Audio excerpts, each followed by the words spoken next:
They walk in that room, they become yours. And you got this energy inside your soul that says, I am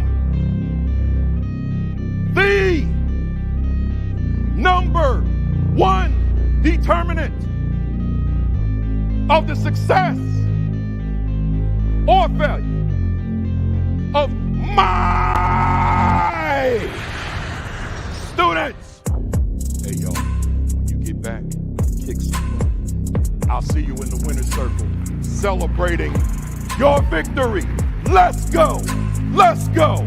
Let's go. Let's go. Let's go. Let's go. Let's go. Let's go. Let's go. Let's do this. Let's do this. Let's go. Let's go. Thank you, everybody. And we are live. Good morning.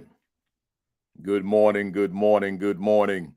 Welcome to week 154 of the virtual AP Leadership Academy. Let me see who we got here checking in early. We got Ricardo Giannis in the building. I appreciate you every week, Ricardo. You're always here early and on time.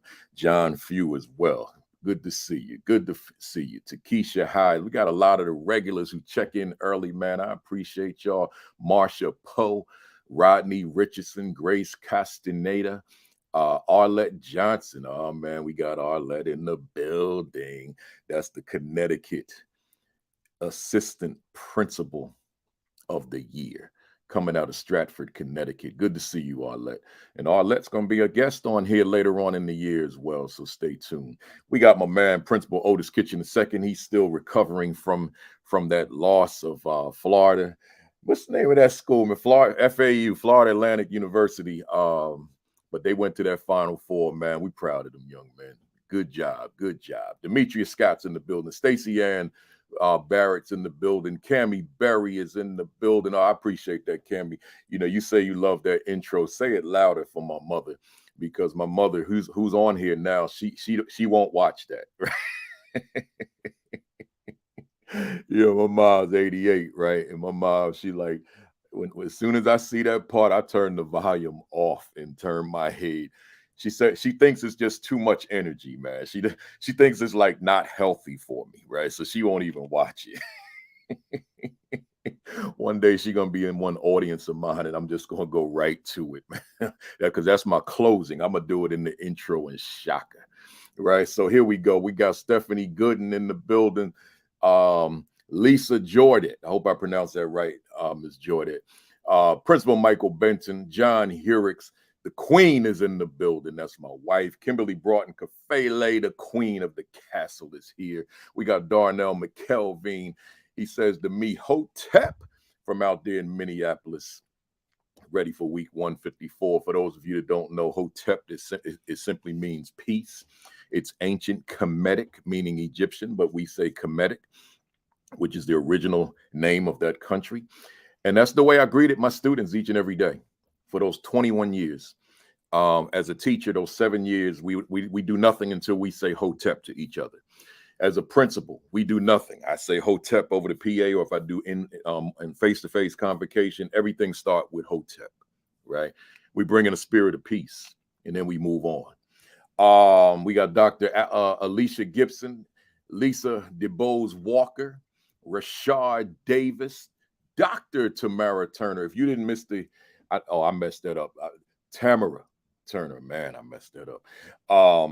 If you didn't see the interview with Doc Turner and I, and it was three of us, just go back, scroll about maybe 4 weeks, and there we are. Check that video, man. It was powerful.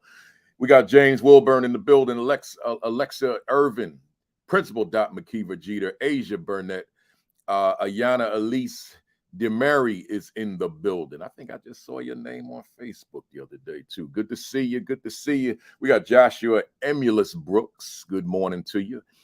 Ela Ine in the building. Dr. Principal Tammy Taylor is here. My man, Joe Truss. We still got to get you on here, man. You know, so we'll figure it out. You know, I know you running and rocking and rolling and all that good stuff, but we're going to make it happen. I still got at least, let's see, I'm 62. I still got like 40 years in me, man. I got 40 years in me, so we got time, man. We got Yolanda McKinney, newly cemented AP in the building. Annette Mack, what time is it? It's about time for me to start. We got Melissa Jones Chuno in the building. She's gonna be a guest too later on.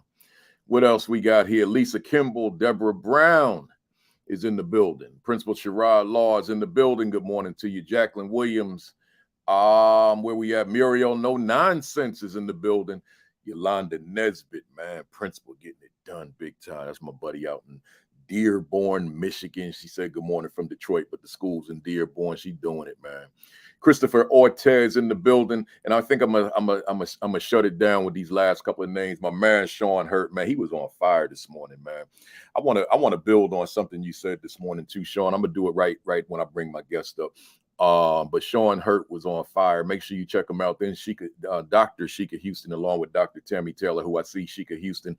Man, they were dropping that information, man. They both were talking about, in part, getting ready for that testing that I know a lot of you are getting ready for now. Some of you are on spring break, but others will be getting ready for testing. So let me get formal now, y'all. Enough of the shout outs, man. I got the big time guest today. I got the superstar in the building. I got the world renowned guest. So I gotta get to it, but I gotta get these announcements in. So let me say to everybody formally now, good morning.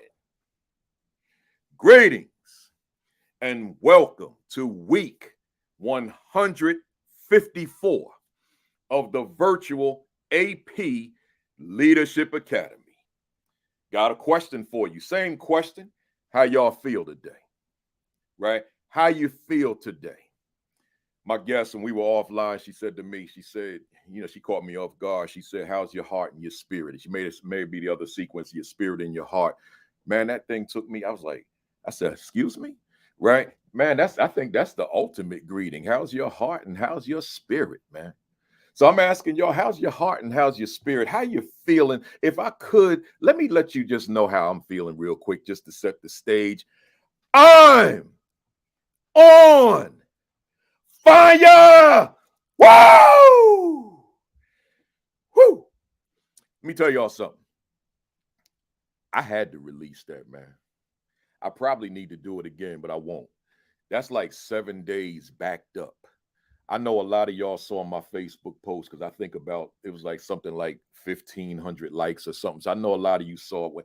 When I signed off last week, I said to you, I'm on my way to Denver, Colorado to the ASCD conference. I didn't know my flight was going to be canceled.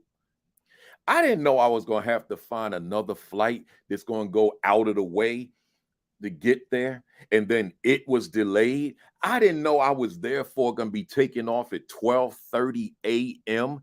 for a flight that was going to land in Kansas City, which is not where I was going, at 2:30, and my flight to Denver at 6. What am I going to do from 2:30 to 6? You can't go to a hotel in that time frame.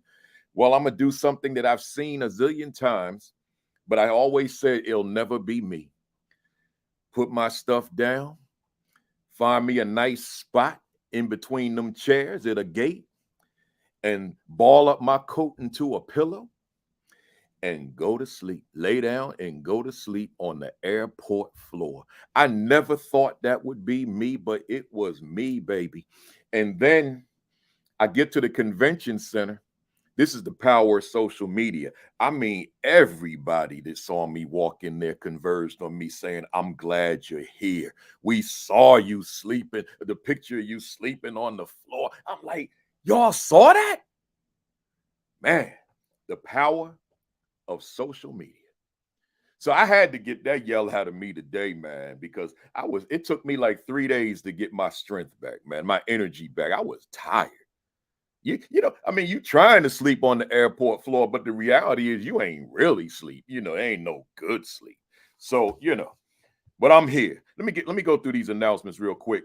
Hey, assistant principals out there, if nobody thought, because I was reading something on a Facebook group this morning, if nobody thought to tell you, or somebody say, yes, and you were so inspiring at ASCD. I got to read that out loud. You were inspiring at ASCD. Thank you for doing what you had to do to get there. Janice Price Smith, you know, I got to read that because that soups me up, man. That's good for the ego, right?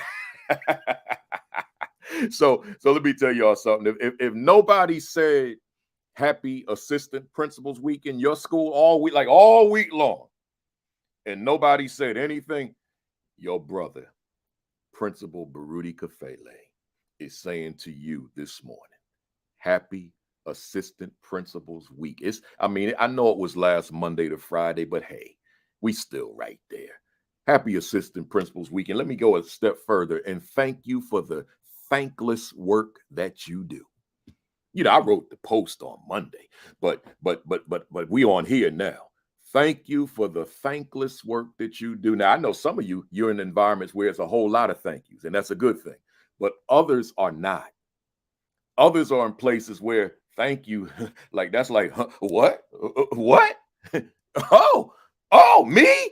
Right? So I just want to make sure that your brother here in Jersey City this morning, I'm glad I ain't doing this from some hotel, man. I hate that. Your brother from Jersey City, sitting right here in Jersey City, said, thank you for what you do. Keep doing it, but keep on elevating, right? Don't stay there. Keep on elevating. Take it to the next level. Speaking of assistant principals, my man, I just met the brother, but John Robert Miller, he sent me a thank you. He said, thank you. He was named assistant principal of the year for Orange County, Florida. That's one of the largest school districts in America. And he was named assistant principal of the year. He's now a principal. That happened real quick. I don't know if he's on right now, but he tells me he watches. So, you know, clap him up.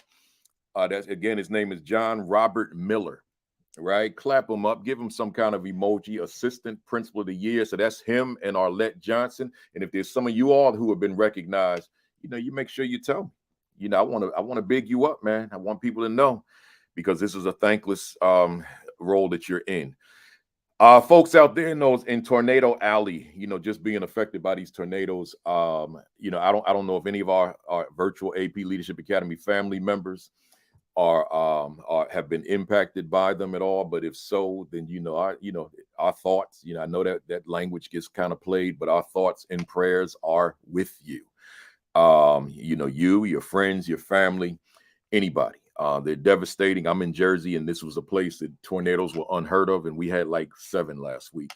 Hurricanes were unheard of here. They here now, right? So all that kind of wicked weather, you know, we get it as well. We don't get it like in the middle of the country, but you know, again, but just thoughts and prayers. Anybody impacted by them.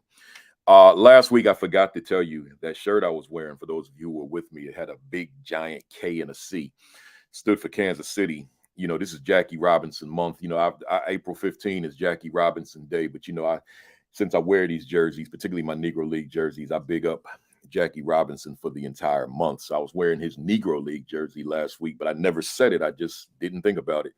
But today, this is not really a jersey that the Dodgers wore, but on the back, you can't see it. It says Robinson, number 42. So I'm rocking Brooklyn today.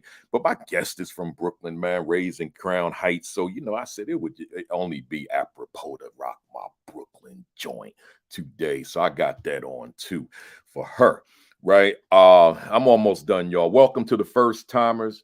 First timers, don't let this be your last time. And make sure you go to the Virtual AP Leadership Academy YouTube channel. Hit that little red button, the subscribe button, and binge watch the 153 sessions that you may not have seen, right? They're all sitting there waiting for you. So make sure that you do that. And by the way, while those of you who are on, hit the like button for me, hit the share button, hit the retweet, hit the repost. We on 5 platforms, 2 Facebook pages, Twitter, LinkedIn, and YouTube. So hit whatever makes more people see it, right? But again, that like button, that's what triggers them algorithms. And I told y'all last week, man, them algorithms are funny, man. I put some good content on there. And if I don't put like a nice little picture, like say of myself, man, don't nobody see them joints.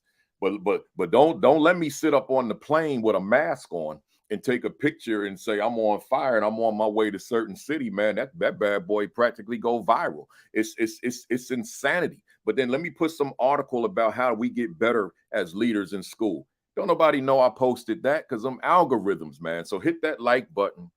Let them know we here, right? Hit the retweet, the share, whatever buttons they are.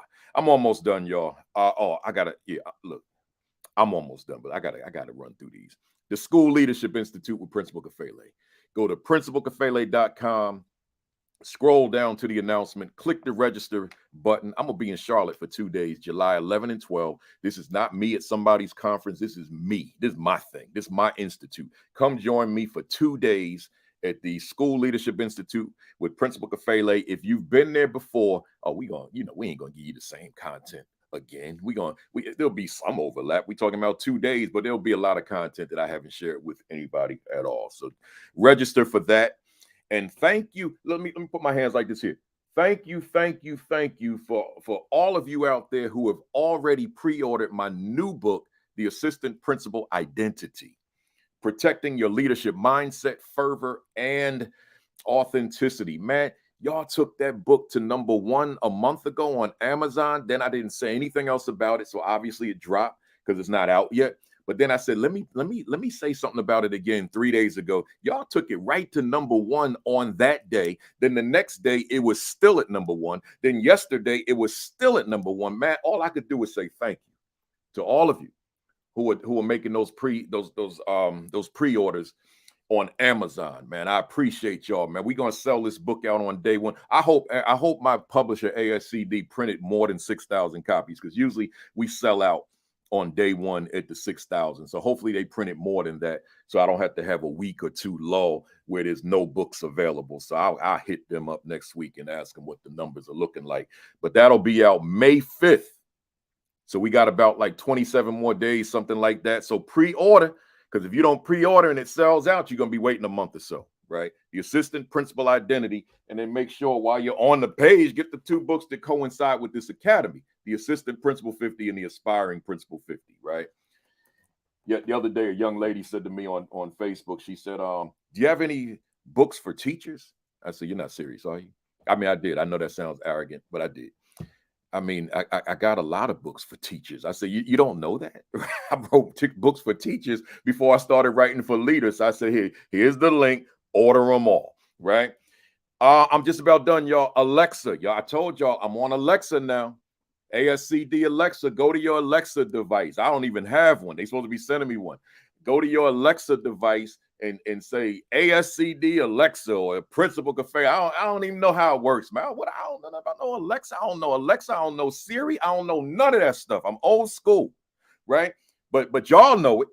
So go to your Alexa and say Principal Kafele or ASCD Alexa, whatever. Just say my name. I bet you I'm gonna pop up. It'll be a different message every day, morning messages, right? So it's just a motivational message to get your day started.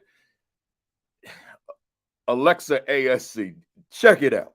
And then I'm done, man. I got a guest here, man. Enough of this stuff. Hit the share button, hit the retweet, hit all them buttons. And I'm getting ready to bring my guest up, man. Enough of the intros, man. We got a lot to talk about today. So I got the superstar in the building, the world-renowned principal, the one that everybody knows. I got Dr. Nadia Lopez in the building. Good morning, Doc. Good morning. Good morning. First off, let me just celebrate you, right? On the book being pre-ordered, being #1 on Amazon, and just everything that you have done, your consistency to show up, to pour into folks every single week without fail. I'm honored to be here. I'm grateful to be here. I met you through Dr. Lester Young and Renee Young, who are my mentors. And from the first time I saw you at an Adelaide Sanford Institute conference delivering, I was like, I sat up differently because the energy you brought was amazing. And it was you being a truth teller, coming from the heart. And that was, I want to say that has to be like almost 20 years ago, if not less than that. Like maybe Somewhere in there. I don't know. It was a long time ago. It was maybe 15 years ago. But regardless of what, you've stayed consistent. And so I'm honored to be here with you. Hey, Raymond. Yeah, that's my man, and I know you know him too. And I posted, man, he said, "Oh man, this gonna be a classic right here." So that's my man Ray Ankrum in the building. 8 Black Hands every Sunday night at 9 o'clock. Facebook, 8 Black Hands. Hey, you know something, Doc? You say consistency. Let me holler at y'all real quick, and then I'm gonna get right to this bio. I got to take a vacation. I told y'all last week. I just got to take it down. I'm going to Cancun in May, but I'm gonna be there on a Saturday. And I was leery about the Wi-Fi. They said I need good solid Wi-Fi because I don't want to do a recording of this. I got to do it live. They talking about I need 10 megabytes. They said, well, we're gonna charge you $100 per megabyte. Oh, I need 10. You gonna charge me $1,000 for 10 megabytes? Yeah. All right. Here's a credit card number. I'm paying $1,000. Y'all hear me? I'm paying $1,000 to do this broadcast from Mexico I think on May 27th, something like that. Right? I'll have Zaretta Hammond as my guest. Right? I'm paying $1,000 so that I could do this live. Don't tell me something. Don't make no excuses about no commitment to me. There's a lot of things I could do with that $1,000. Right? but I'm going to be right here with you on my vacation because I ain't letting this thing come to rest. Let's go. I want to read this bio, y'all. It's Dr. Nadia Lopez is an award-winning thought leader in education who became a viral sensation after the popular blog Humans of New York featured one of her scholars naming her as the most influential person in his life. Her work of opening a school to close the prison was evident in Mott Hall Bridges Academy, a STEAM-focused middle school in Brownsville, Brooklyn. She founded in 2010 and served as the principal for 10 years. Named LinkedIn's 2019 Top 10 Voices in Education and the recipient of the 2015 Black Girls Rock Award alongside First Lady Michelle Obama. She has been featured throughout various media outlets that include New York Times, Wall Street Journal, Glamour Magazine, Ellen DeGeneres Show, Good Morning America, and The Today Show. Dr. Lopez was also invited to the White House to meet with President Obama and selected as one of the Varkey Foundation's top 50 Global Teacher Prize finalists in 2016. Now, let me mention about that visit to the White House. That was in the Oval Office, y'all. The picture, you can go on the internet and see it. It's in the Oval Office. Her student is sitting in the president's chair, right? Mm-hmm. She is the author of the best-selling book, Bridge to Brilliance. You can order it right. Go to your other device and just go ahead and order it right now. Bridge to Brilliance. Just go right to Amazon. It's right there, sitting there waiting for you.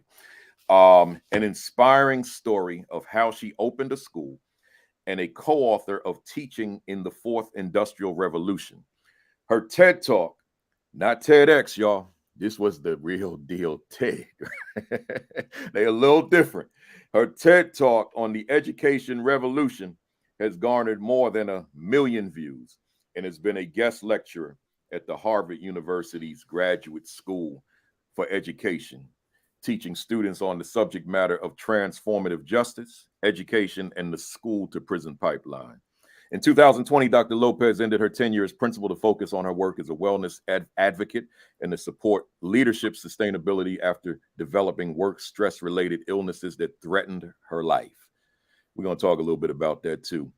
Shifting from her day-to-day practices of leading in a school building, serving in the board as the academic chair of charter school, traveling the world as a global ambassador of education, coaches, consults, and is on a crusade, hear this, y'all, to inspire 10 million educators to impact 1 billion students by 2030 through work and social platforms. That's a lot, y'all. That's a lot, man. Let's jump into it, y'all. Hit that share button, hit that retweet button. Let them know we getting ready to get started. Hey, Dr. Lopez, as an educator, I ask every one of my guests this question to start us off. As an educator, who is Dr. Nadia Lopez? I am a girl from Brooklyn, born and raised of immigrants who came to this country. My mom is from Guatemala. My dad is from Honduras. They, you know, my grandmother, one thing I like to share is that my grandmother, my maternal grandmother, she was blind, right? By the time I was born, she had epilepsy. And so she took medication that ultimately caused blindness. My grandmother never read and could never read or write, but she stressed education. When my grandfather passed away, my mother and her siblings couldn't go to school. So my mother went to 6th grade, and that's as far as her education went. My dad went to 9th grade. So when they had me, they were stressed in finding the right schools for me, right? Mhm. And so I went to Al Kareem, which was the Afrocentric focused Montessori type school, but they were like no nonsense at the age of 2. And then I went into the public school system. So my parents made sure I had a good sense of self, because as immigrants to this country, they didn't understand the landscape of being Black in America, but they knew that they had to prepare me to be a Black child in America. Mm. I took my experiences from that and going through public schools where my mother had to lie about her address to get me into the best school district, which was literally 2 blocks away from where we lived. Right. So in many states today, my mother could have went to jail, right, just for trying to get me the best education. And she showed up to every parent teacher meeting, whether I was in Bed-Stuy, Brooklyn, Fort Greene, Brooklyn, and even when I went to high school in Harlem, she went to every meeting, and it will just be us and 2 other parents. And so that forged my understanding of the importance of being a parent and being very involved. And then ultimately, I went to school to be a nurse, but I knew that that wasn't my calling. It took me a while to figure out what it was that I wanted to do, but I had my daughter and I realized that education and the teachers who helped my mom navigate the system were the most influential in my life, right, next to my parents. And so because of that, I became an educator. And so what I saw in the education system were the disparities that were intentional, the inequities that the system allowed to happen, and it was creating the pathway for us to end up in prison. So I became the disruptor, and that's who I am today. Wow. I want to ask you a question that's closely connected to that. As an educator, what distinguishes Dr. Nadia Lopez from the rest of us out here? Nothing. I, Nothing. Right. And I I, want people to I beg to understand that. differ, but go ahead and What respond. I'm going to say is I'm no different from anyone else. What has made me more distinguished is that I refuse, just like you, to make any excuses. Right? That might be the only difference. But there are people who are doing what I've done who don't get the spotlight. Right? There are people who are in their schools giving 1,000%, creating programs, developing partnerships, making $15 out of 3 pennies, right? Like there are people like that, but we don't get to hear their stories. Yeah. Because we have been commodified, we have been mammified, right? Like a lot of the things that we do, it's expected of us to do without understanding the sacrifices we're making in order to get it done. And so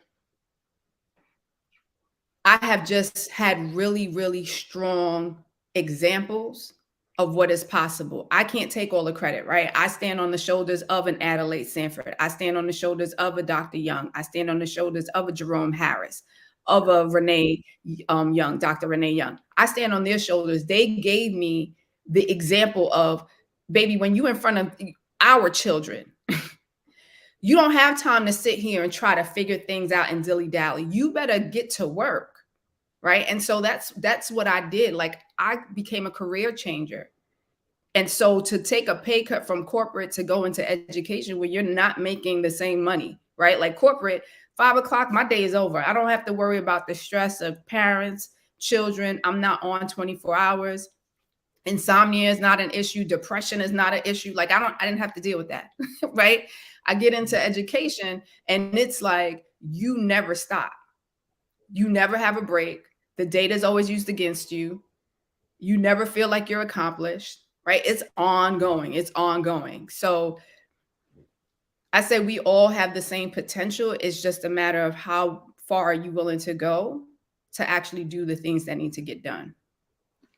I love it. You know, you mentioned some heavyweights in terms of shoulders you stand on. I stand on some of those same shoulders. You know, Dr. Lester Young, when I'm just a young rookie trying to, you know, being a principal, but trying to figure out this consulting business. You know, this a guy that was giving me shot after shot in New York City to come in and speak at places where nobody else would open those doors for me. You know, and then Adelaide Sanford, Dr. Adelaide Sanford, I should say. I was doing a keynote again as a very young speaker in LA, and she was in that audience. That is I don't get nervous for speeches, but that is the one. You know, I'll get butterflies, which is normal, but nervous, no. But that's the one. I was nervous.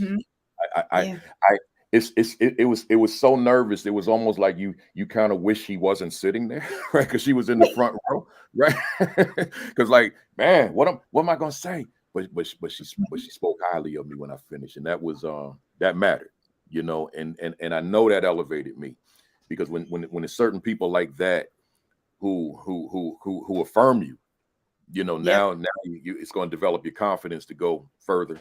You know, another one was Frank Mickens, you know, who affirmed me.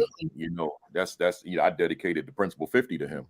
And you know, for him to pull me to the side one day at Boys and Girls High School in Bed-Stuy, and I'm giving him all this praise. He's like, Baruti, I've been following your work for 10 years.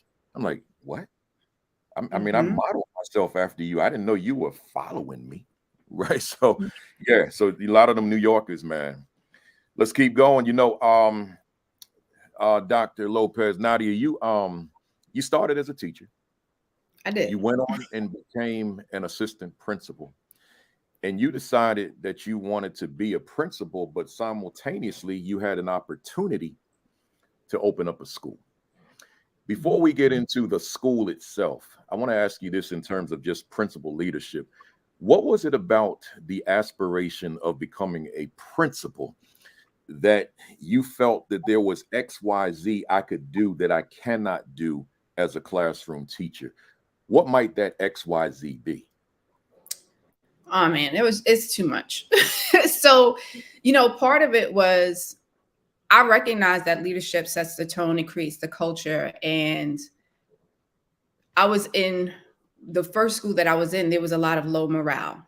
You know, depending on who the teacher was, we could, you know, there were pockets of us who had experienced a low morale because we weren't part of like the favorite group, right? And so oftentimes I just like, one, it was in a Black community ran by Black administrators, but there was a divide inside of the school. So there were the have and the have nots, right? Like, and if you all are familiar with AVID is specifically a program that's supposed to target the young people who are more at risk, right? So your level ones, your level twos. In our school, AVID was for the level threes and level fours, because it was said that the ones and twos, they're not going to make it. I was the one teaching the ones who were special needs. I was the one with the children who were seen as not good enough. And I'm thinking to myself, I know what AVID is supposed to be, right? And so the morale had dropped with those of us who were doing that work, because not only are you saying my kids aren't good enough, but it's a reflection of me not being good enough. And that's not my fault, right? We're in middle school. So I thought about how administrators create the divide. They target their folks. They create a toxic environment. And I had the opportunity of transitioning to, at this point, you know, first I was like locked in. It was like being on a plantation in New York. You couldn't leave until they had something called open market. So I applied through open market, thank God, and was able to leave and become a founding teacher of an all-girls school in Brooklyn. By doing that, I got to see, when you're a leader, how you can decide what the culture will look like and feel like, you know, the model of the school, the relationships you could build with the community. Like I saw every aspect and I loved it. But I'll be honest, I like there might be teachers who are out there who are just like, I don't want to be the leader. That's how I felt. I didn't want to do anything related to the budget. I didn't want to do anything related to hiring, but I was on the hiring committee. And when I actually sat down and I had friends who would unpack what I did, they were like, yo, you're the one running the after school program and you stay late and the principals have gone, right? All the parents know you. You have developed the relationships with the schools to create a pipeline, a feeding pipeline into your school. You have developed programs that no one has ever thought about and created partnerships. Like, why wouldn't you be the principal? Mm-hmm. And so I sat down and I was like, yeah, it makes sense. Because at the end of the day, if you're not the leader, you're going to be told what to do. And you have no other recourse but to do that thing, right? And so that's what propelled me into going into New Leaders. I went specifically into that program because New York City had the New York City Leadership Academy. But I always had this, I want to see the world outside of where I'm at immediately. And if I want kids to see the world outside of where they are immediately, I got to be the first one to do it. I wanted to know education on a national level. Sometimes when we're in our own communities, we gripe about the same things because of the policies, because of the people who are in charge. But is everyone across the United States having the same conversation? And if so, who are the people who are like literally the X-Men who are making things happen in their community in spite of the policies, in spite of the ways in which we are being controlled, right? The laws, like who are those people? And I got to see that. In North Carolina, not in North Carolina, in New Orleans, in Tennessee, in Maryland. Like we traveled all over the United States to see really great models. And so that inspired me even more because it let me know I wasn't alone. I wasn't alone in my crazy thought that we could change this game. But I also knew that I needed to be surrounded with people who looked like me, who had done this work. Yeah, I love it. You know, I'm thinking as you're speaking, I'm thinking about this audience. I'm always thinking about the audience when I'm talking to a guest. And there's some people who want to be principals, who want to be assistant principals, but don't understand the complexity of the work, and particularly in a lot of what you just said. So my question to you is, can anybody, does it take a special person to be a school leader, or can good training make a school leader out of anybody that may be a good teacher? What do you think? I think it's both. It takes a special person to want to do this work, right? You can have really great training, but your mindset has to want to do this work because there's going to be a force that's going to come against you. And it's something that no one can ever prepare you for, right? Unless you have like really good mentorship, you're one-on-one, you see it up close and personal. No matter how much Dr. Sanford had said, no matter what Dr. Young said, no matter what Viola Abbott, who was my assistant principal, right? Like Jerome Harris, even Frank Mickens, you can't understand what it is they went through until you go through it yourself, right? So you have to have faith because you're going to be praying to God a lot. You have to be able to be grounded in your own personal identity, because this system will try to make you conform and assimilate to things that are not within your moral agreements. You have to get good training, because what you get in terms of like these school of educations, like what they put out, that's not the real work. They'll have you doing theoretical work. They'll have you placed in some school and they may give you something just to keep you busy, but you need a coach. Like the work that you do, these conversations that you're having, bringing people on to share their experiences, that's real, right? Because I don't tell anyone, don't do this. I just want you to know, be prepared for what you ask for. Yeah. Be prepared to do that work. Sometimes it is so unforgiving. But the reason why it's that way is because they don't want to see us win. The system wasn't designed for us to win. It was never designed for us to be intelligent, creative human beings. It was to stifle us. It was to control us. It was to create a pathway for us to go into prison systems or into the workforce, but working at the minimal, not trying to be the boss, not owning our own businesses. That wasn't designed for us. Right? And so you have to know that you're going against the system. And you can't want to go in there and try to control, because sometimes people get into positions, especially the assistant principal, right? I've seen a lot of conversations that you have, and I'm going to say this. As a former assistant principal, I've worked in a school where it was not desirable. It was dangerous minds, if you will, right? It was a travesty to be in a space where there's beautiful Black children who are so they're broken, right? And the people who are working there are broken. Sometimes we walk into spaces and we're like, I'm going to change this, right? We're going to have attitudes with the principal and, I know more than her, or I know more than him, and I'm going to shut this down. You're not shutting down anything, right? They're the ranking officer. What I did was I focused on the people. I had to change the hearts and minds of the people. I wasn't there to try to go against the principal. That's too much time and energy. You wasting too much time, because they're going to go after your license. They're going to write you up for being insubordinate, right? Dereliction of duty, all the things. I focused on how can we better this experience for children.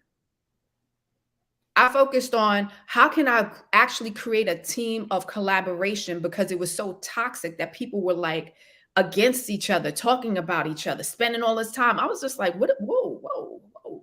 Let's talk through what are some of the issues that are happening. Let's get through that. And now, how can I serve you? I got to know each and every one of the people who were underneath my purview, right? And got to know their needs, created a plan of action for each and every one of them, brought them together and built their capacity. And so when folks came to the middle school conversations, to our meetings, it was like, this energy is different, because I see them.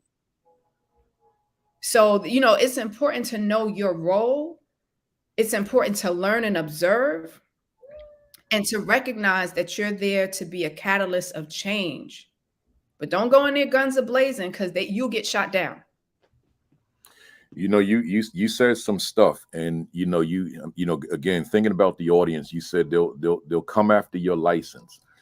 They can't. Not only did they come after my license, but my employment. So it changed the sequence. Came after my employment, came after my license, and then I looked at a video of I'm being distracted by a parade outside my window, but I looked at a video of you, and I don't know if it's reflective of where you are now. It's an old video, but let me just say what I heard you say, and you can talk to me.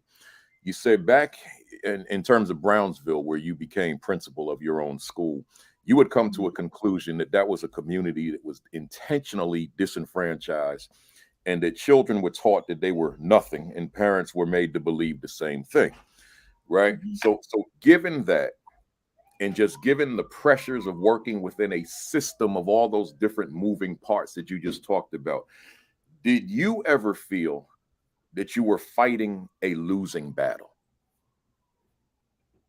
No. So, I mean, so let me correct myself. Yeah. There were days that I was like, "Whoo, Jesus," and I was on the floor crying.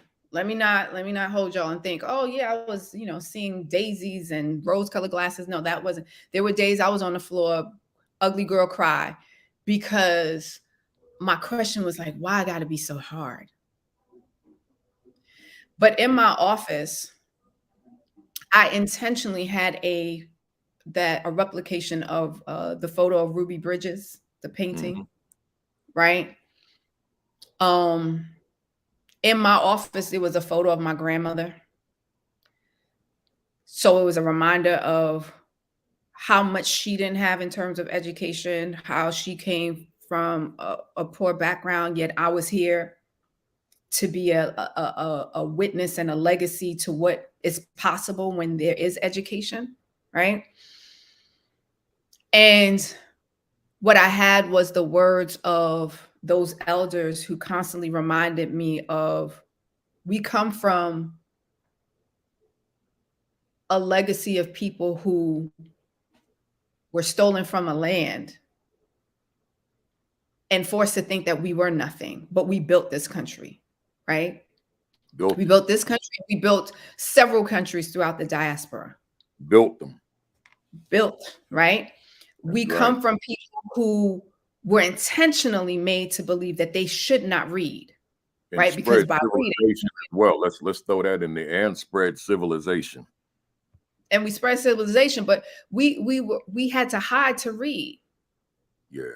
So when someone says these children can't read, and this is Mama Renee, because I affectionately call Dr. Renee Young Mama Renee, and she said to me, baby, because she had come into my office one day, and it was my first year, and I had a beautiful data wall. I thought I was popping, right? I had the wall together, it was fleshed out, and she had sat in my office for quite some time. I didn't even know she was coming there. She dropped off a piece of artwork, and I was like, Mama Renee, why you can't? She said, baby, I just wanted to come see you. So she walks into my office after having sat maybe 30, 40 minutes in the main office. And then she looks at the wall and she says, tell me about the children. I said, what do you mean? And then she points to 3 names. Tell me about them. I gave her some superficial answer, like, they're not reading and they struggle. She's like, that's not the answer. I said, what do you mean, Mama Renee? She was like, okay, so let me tell you something. You're going to have teachers who are going to come in here and tell you these babies can't read. They can't read, they can't write. I need you to give me a little bit more. Is it that they're lacking comprehension? Is it that they can't decode? Is it that they have issues with syntax? Do we need to get them evaluated so they could get the proper supports? Because slaves learned to read. They learned to read the Bible under the most excruciating circumstances. That's right. Tell it. Yes, they're in Brownsville. Yes, they're in a place that there is no love given to them, but you're here. So you don't have time to waste. So how dare you not know these children? I'm going to need you to have a better answer. Because as long as you're the leader and you accept what the teachers say, you are doing a disservice. You're going to be the one to end up sending them to prison. Now, Mama loves you, and I'll be back, baby. You're going to have a better answer than that. She chin-checked me. Yeah. And I needed that, right? Yeah. Because that's old school love. Today, no one's willing to do that. It's the same when we talk about these kids today, they acting up. You can't talk to them. There are elders who feel like they can't talk to new leaders now because they know everything. I had to humble myself. I had to shut my mouth, listen to her. And when she left, let me tell you, I gathered all of my things. I got every scholar's portfolio. I took every assessment and I combed it over myself. I took Post-its. I had questions. I was writing my observations. And then I sat with my team. Let me tell you, it was a whole week. It was Christmas. I drove down to Atlanta to my house, which I'm in right now. The whole floor was covered. I remember my cousin came, was like, are you serious? Like, you're on vacation and this is what you do? And I said, listen, don't talk to my mama. Don't talk to me. I went back and I started asking my team questions. They didn't have the answers. I said, this is what she's talking about. I got to know the kids. I got to know the teacher's capacity, right? Because we don't have time. And by doing that, I could better serve my team. I could give them another perspective. Because how many educators are in school saying the same thing? These kids can't read. They can't write, especially now in this day and time. The question is, be specific. What are the areas that you need to focus on? Yeah, I know there's a state exam. I know you have to get this specific proficiency. I used to tell my team, they're going to try to come for us. I'm going to tell you what we got. We got 3 years. I know the narrative. So when they coming in here asking me why we haven't done X, Y, Z, let me tell you where the children started off with. What you want me to do with 3% proficiency walking through the door? 3%? You not talking to these elementary schools? I got 3 years to get these kids all the way together. Here's where my teachers is at. Here's what the observations were when we first started. Here's what I'm working on. Here's where the data's at. Here's where we're moving the kids. Y'all have to be clear. If you don't know the narrative, someone is going to tell you what it is. And so, yes, I had those days where I was like, Jesus, why are you taking me through this? This is like, for real, I can't carry the cross through Calvary. I'm tired. But at the same time, I know whose I am. I know who I am. And I know the people that we serve are the ones who are part of a legacy of those who had to die just for us to be here today. Whew. Some powerful stuff. Hey, folks out there in StreamYard land, my audience, you got to be careful about who mentors you. And when when you get mentored, ask yourself, like in real time, I got the mirror sitting right here. Josh, I didn't clean it.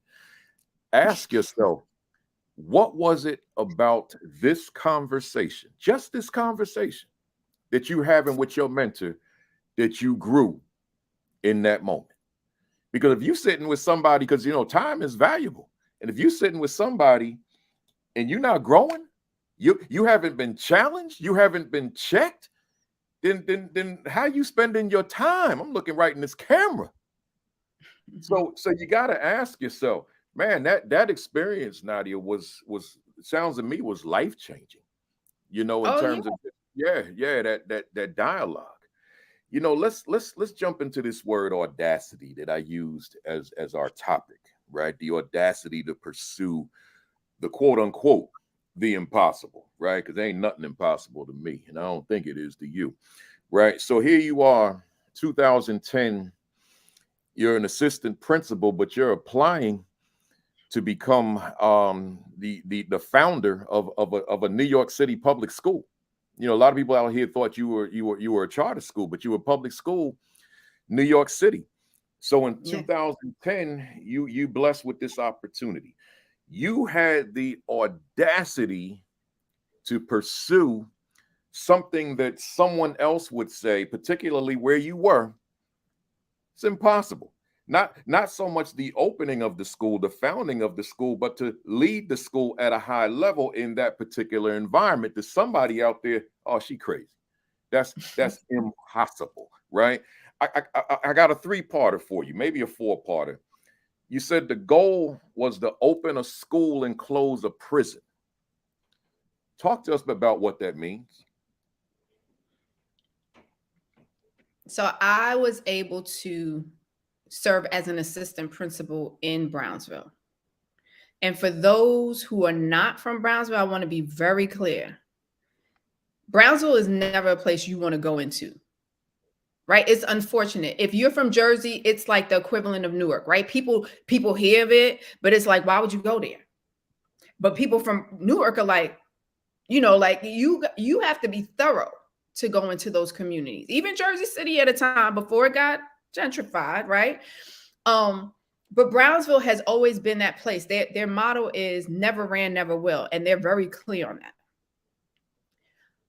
From my time of being, and I say this, for me, it's always God. God places you in positions to set you up for where he's going to place you in terms of the destination, right? I need you to understand that, because I did not choose or want to be in Brownsville. But the only place that there was an assistant principal's position available was Brownsville. So I am very clear that he placed me there because I had to see it for myself. Because growing up, you just knew that if you went to Brownsville, you was going to get robbed, shot, or something. And it was real life. It wasn't like an exaggeration. But when I got there, I saw this untapped brilliance. When I got there, I was like, there's so much that can be done here. But these individuals who are living here, they're so broken and feeling hopeless and helpless because they never left the community. And so they were angry. Everybody was angry. The crossing guard was angry. She was cursing me out. She was a crossing guard for the school. Like, I'm like, because I'm talking to kids, and she was like, you too happy.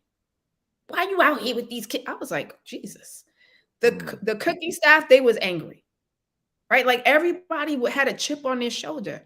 But there were pockets of people who were joyful, who enjoyed seeing me come outside and speak to them because nobody had done that. And I said to myself, I'm looking at these stats of the fact that Brownsville, the average income was $11,000. How a whole community, $11,000. I'm looking at the fact that only 32% of the residents had a high school diploma. I'm looking at the fact that only 14% had a college degree. You're looking at these stats. Well, why am I even here? Why am I here? But I'm thinking to myself, these children keep showing up. I know ACS or these child services will come to the houses, but at the end of the day, kids don't have to, they could leave because there were so many doors that they could have left out in the middle of the day. They stayed. So there's some potential here. They only ended up going to prison because they were experiencing a school system filled with people who they themselves felt helpless and hopeless, that they weren't speaking into the children. They weren't equipped for all that was being presented to them, right? And the inequities in terms of the budget made it impossible to give them a sense of something else. I also saw that the parents had gone through the same education system. They didn't have nothing else. There was no bookstores in Brownsville. There's no community. There might be community events, but they're not the types that are culturally relevant and pouring into them. There's none of that. And so I was like, no, I have to disrupt this, because there was a young man who was in my school at the time that he was a gang leader, and he had gotten suspended for threatening a teacher. And the teacher basically was like, I'm fearful of my life. And I was like, you're not fearful of your life. You're doing the most, right? Okay. But we had to report it because it's credible. He got 30 days. He came back. He was even more angry. He was so angry. F out of here, y'all suspending me. I was like, and I still loved on him. I said, I had to do my job, but I'm here. There was an opportunity to take a group of scholars to Vassar College. Marlon Peterson, who wrote The Bird Uncaged, who served time in upstate prisons, coordinated the whole event. At the time, Kiese Lamont was a teacher there before he became this New York Times bestseller. We took the kids on this bus. I let the teachers pick 2 scholars per classroom. At the time, they were calling them students. I started calling them scholars when I opened my school, but there were 2 per class, right? So that's 24 kids. I had 1 child left I could pick. I picked Jonathan. Oh, they were upset. Why would you take him? He got suspended. Y'all got to choose. I get to choose. I want you to know, on that bus ride upstate, Jonathan's face was pressed against the window. And I was like, you good? He was like, I've never seen cows. Like, there's cows up here? Wow. What's this like? So it's just, all of this is just land? People just have land? Yes. People just have land. I was like, he was like, wow, I didn't know that they have this. We get on a college campus. His face, not just his, but all the other scholars, but his in particular, he's like, people live here? Like, they get to stay here? It's like, yeah, they live at the dorms. And there's no shootings. Like nobody, like they hanging out. Like nobody's gonna tell them they gotta leave, they gotta get off the property. No, it's college. Then we go into the room with Kiese, and Kiese is like, he got on Air Force Ones, a tweed jacket, some jeans on. He's like, yo, talk to me about what you just saw. They're like, what? He pulls out the college books. They're like, we don't want to write. He's like, y'all gonna write today. He has them go through a writing assignment. Tell me what you see. Most basic sentence they wrote. He was like, now use your 5 senses. He breaks it down. By the time they were done, kids were writing so much. And then he had them explain, share what you just wrote. It was so vivid. It was so descriptive. He said, I want you to know this. Y'all just did English 101. When he asked them, he said, how many of y'all going to college? Not one person put up their hand. Then he asked them again, how many of y'all going to college? Because y'all just finished the English 101 freshman class. They reluctantly put up their hands. He was like, why y'all kind of like did the whole, we can't afford it. Nobody else in my family is gone. He said, do you know there's an endowment here? So if your parents made less than $40,000, you can go to college for free. They was like, what? You could go to college for free. How many of y'all want to go to college now? Everybody put up their hands, including Jonathan. Wow.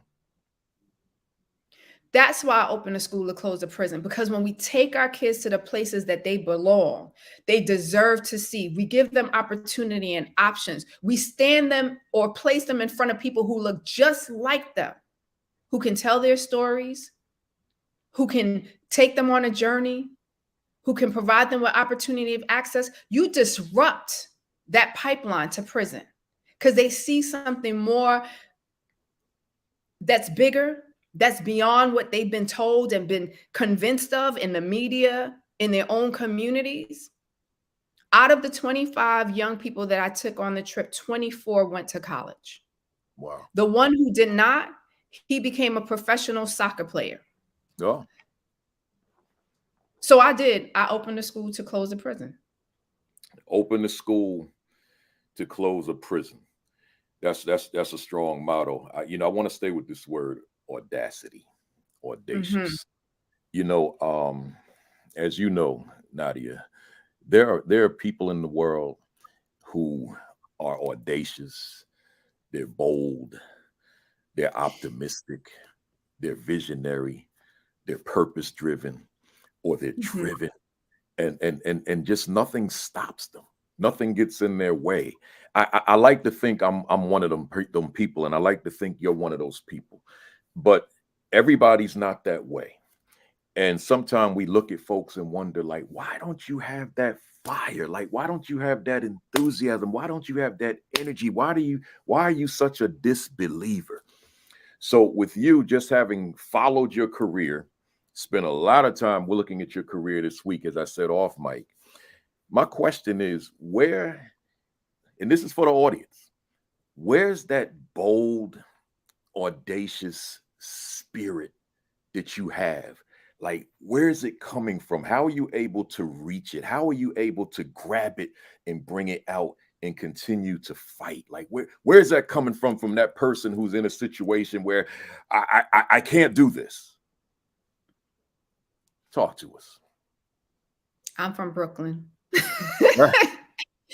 I'm from Brooklyn, and I don't say it lightly. Like, to grow up during the crack era, to grow up in the midst of gangs.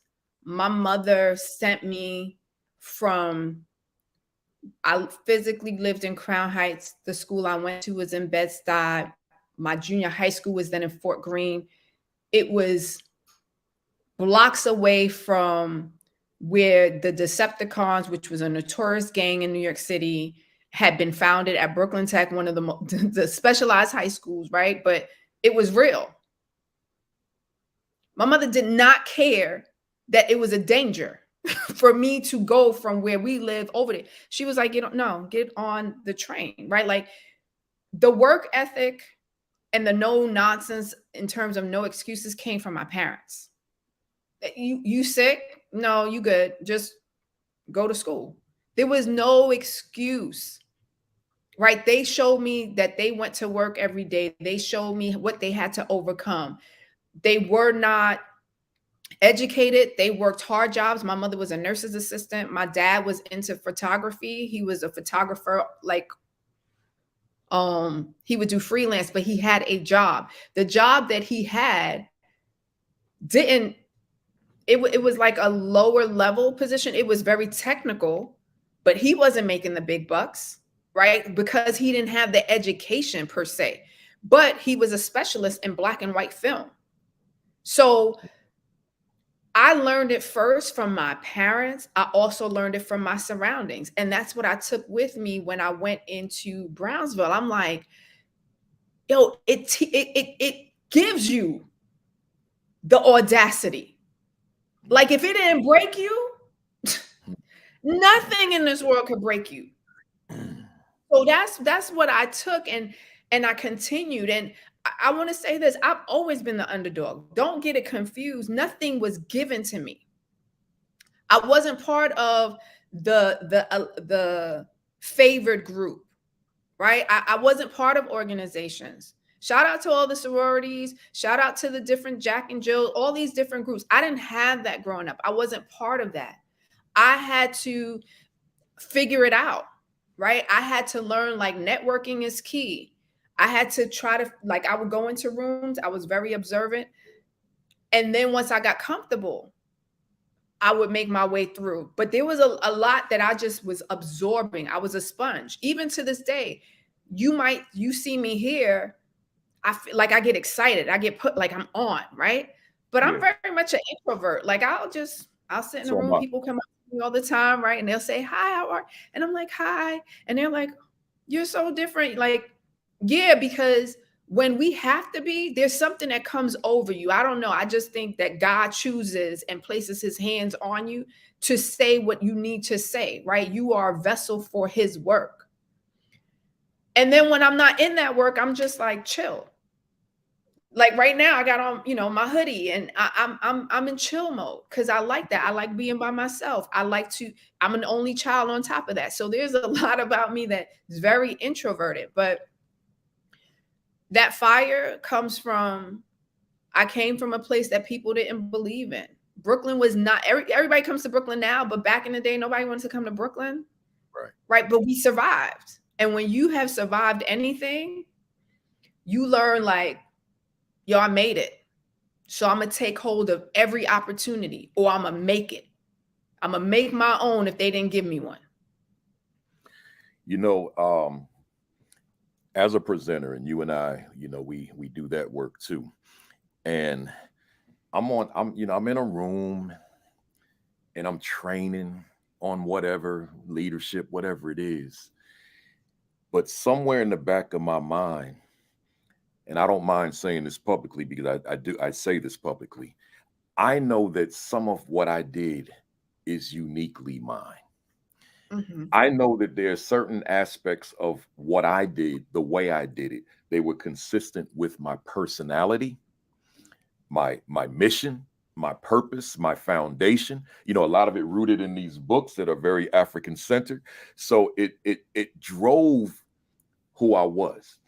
So with that, I want to ask you this question because I got this audience on my mind. All these folks that tune in every Saturday or watch these videos.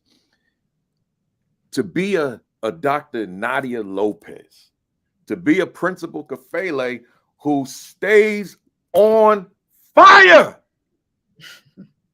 but yet I take it down. I'm an introvert. Everybody knows that knows me. I ain't like this when the camera ain't on. I'm not acting, but I'm not in work mode. I'm in chill mode, as you said.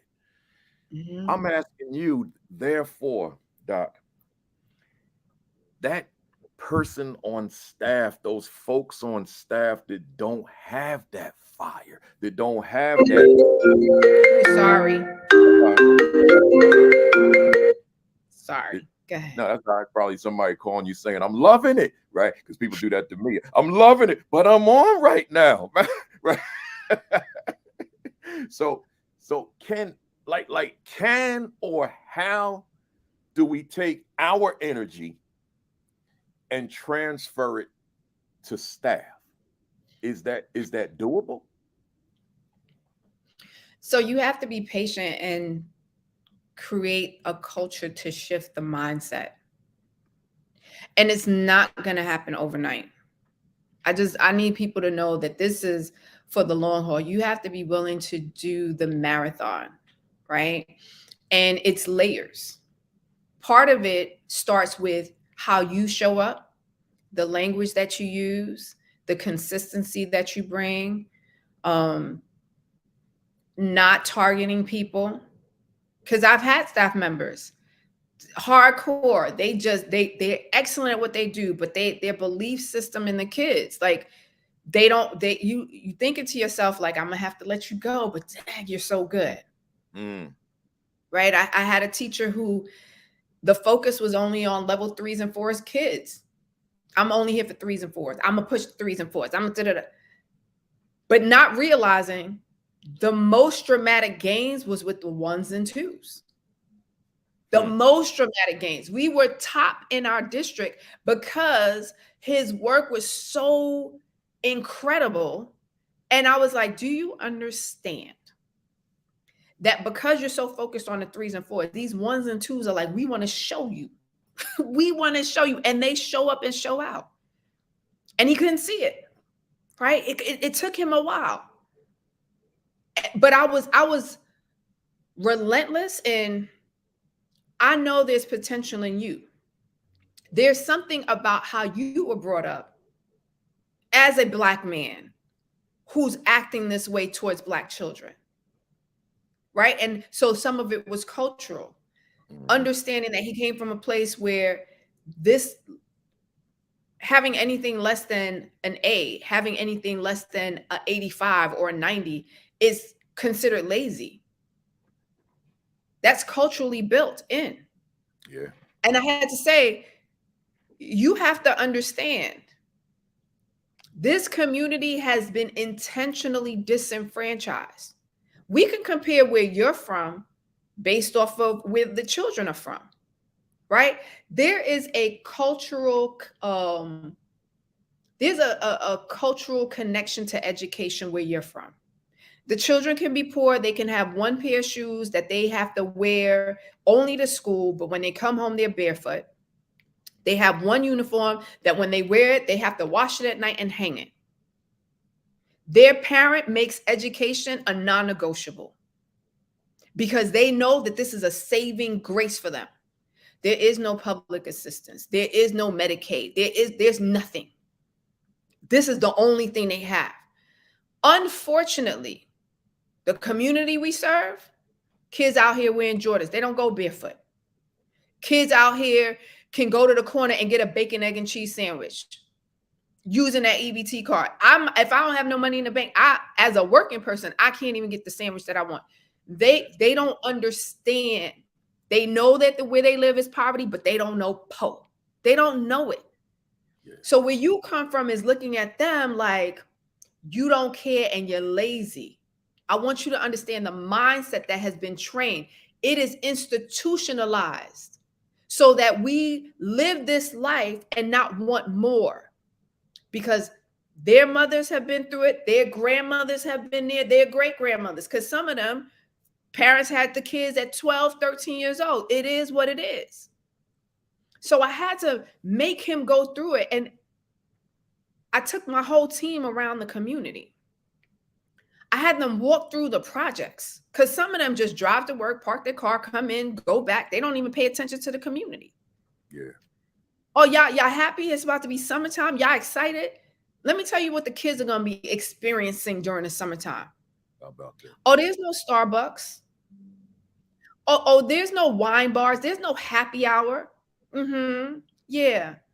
They really did not recognize how much the children have been intentionally deprived. Yeah. Right? And so when we did all of this work, and it took years, right? For my secretary, everybody went out the building. I want y'all to see, because when the mother comes in and she is spazzing out, right? And we're not supposed to use that word, but I'm using it for the sense of she's going off. She is breaking on everybody. I want you to know what she had to go through just to get here. I want you to know the circumstances that she's living in Yeah. So my secretary needed to understand, stop taking it personal. It's not about you. Just take a step back. She's angry. Give her the space. Let her go off. And then say, I'm not here to hurt you. I'm going to give you time. You could take a seat. And when you're ready, I can support you and assist you and get whoever you need. Yeah. You know, because of that, like my secretary sat with me. She was like, thank you for taking me and including me on it, because I didn't realize what they go through. Do you understand? So Yeah. when it starts to shift, because even the secretary will say to the teacher, like, so I want you to know about the situation, what's going on here, right? Like she was a mediator. Then I bought The Alchemist for my entire team. Oh, we're gonna read this book because some of y'all are okay and comfortable with where you at. And there's some of us who are looking at you like, well, why are you okay with that? It was layers. And so if folks didn't get on board, I was going to pour into you. I wasn't going to just push you out. But at some point, I'm like, I don't have anything else to give. I can't shift your mindset, and I'm not going to sit here and break my spirit while you're sitting here breaking children's spirits. And so you got to go. It's 12:12, folks. I ain't nowhere near done, but I want to put this on the screen. Now you had a chance to hear Dr. Nadia Lopez for a little while. I ain't nowhere near done, y'all. So don't be like, he must be wrapping up. Nah, I ain't wrapping up. But if you get your other device out, go to Amazon. You want this. Mine's autographed, right? Y'all ain't gonna get that, right? Unless you send it to her and she can send it back to you. But go to Amazon now, get your copy, The Bridge to Brilliance, right? You know, one of the things as I'm listening to you, as I'm just processing everything that you're saying, I'm thinking about, you know, when we talk about conditioning, cultural conditioning, and young people and staff and parents, which you speak about, deprived, to use that word you just used, of literally the ability to dream, right? Because I can't dream in a conscious state of things I can't conceptualize. Like I remember, Nadia, when I'm a little older than you, right? And I remember back in the very early 90s, late 80s, early 90s, when I wanted to do the work I'm doing now, not the principal work, not the teacher work, but the speaker consulting work. But my only go-to was Jawanza Kunjufu, right? In terms of a Black man that was doing this all over the country. And he wasn't even doing quite what it was I wanted to do, right? I wanted to do something a little bit different from him. So I didn't have that model that I could say, okay, there he is. And now let me see what is his strategy to open these nailed shut doors, right? Because them doors weren't open. They didn't open for me for decades, right? So I didn't have it. So I had to figure it out without the mentor. So my dream was probably either limited or unrealistic to somebody else at the time. So that carried into my principalship, that if we're going to be trying to sell something, the world, on young people, they got to see it. Like the cliche says, I can't be what I can't see. So bringing people into that space to broaden their horizons, that I could see this thing. This makes sense now. It's not just science, social studies, language arts, and math. This is real stuff that I can touch, I can access, I can one day get to. So with that said, I'm thinking about that teacher who grew up in a bubble that doesn't look like Brownsville, and never had contact with people that look like the ones in Brownsville. And now for the first time in my life, I'm around people that look like the ones in Brownsville, specifically Black people. But this is an initial exposure, and my expectations are tainted by how I grew up, by the exposure I had to Black people. You said that in working in an environment such as Brownsville, or the Brownvilles of the world, because there's a lot of them, it's difficult to find teachers who can deal with the complexities of that environment. So my question, this is probably a tough one, because in today's times anyway, 2023, where do we find that teacher, or capital letters, or how do we grow that teacher with whom we already have? Well, there's several ways. So you have to be very proactive. Recruitment is happening all the time. I think that sometimes what happens with school leaders is that they're waiting for a specific time period to start recruiting. You should be recruiting all the time. Even if you don't have a vacancy, recruit, right? Like, you want to bring people into your school. You want to just give them an opportunity to train at your school if they're new principals, new teachers, even if they're existing teachers. If there's an opportunity for them to come and do tutoring, if there's an opportunity for them to do an extended program, you start cultivating so that they can get acclimated to your school's culture. Like, I was constantly fostering relationships, cultivating individuals who were working for after school programs, who would come volunteer for events that we would have, and they were interested in my whole. And my thing is also, like, people are interested, they love the vibe, but they may not be the right fit, right? Like, coming in on a Saturday or coming in once a week is different from working for me every single day, because my expectations are no game. Right. And it's not even my expectations, my entire team's expectations, because when I don't hire by myself.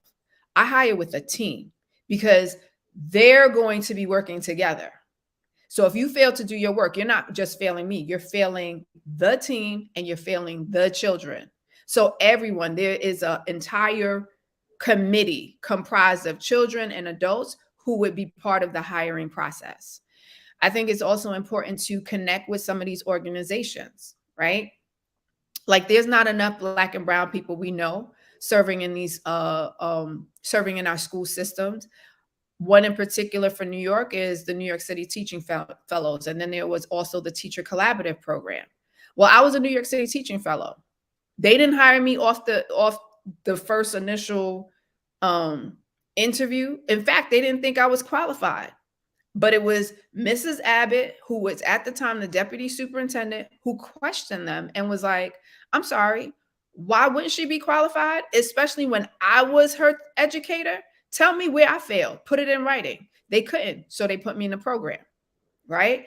How are you advocating for people who look like you to be able to have the opportunity of getting into these programs? Because there are exceptional individuals who are career changers. If given the opportunity, they could be, really well versed in the content that you need, and also culturally connected and build relationships with children better than some of the people that are already teachers, right? And so you have to recognize that.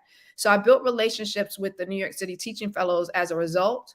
When I became a principal, because I was like, I want to train the next generation of teachers, because y'all didn't really do a good job with me. I was just willing to be a student.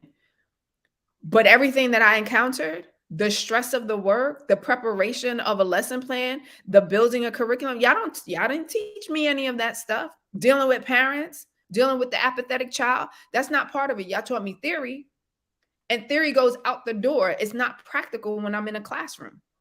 So I had a very hands-on approach with that. I also worked with the Teacher Collaborative. So we became a site that trained the teachers, that allowed them to do their student teaching, so that this way, when they were finished, because they were clear on what my expectations were and they were part of the culture, it was an easy transition for them. I also would encourage folks to build relationships with colleges and universities, because there's so many young people who are going to be graduating who don't have a placement. But you want to start having these conversations from before. Don't just wait. I've even had my own scholars who graduated who've come to work for me, right? When they came off a college break, when they would have the summers off, they would come and volunteer, or they would come and work for me through some program. And so they got the bug, and they were like, I want to do this. I want to teach. I want to be director of programs. So I was able to hire them. Never think recruiting is March to June.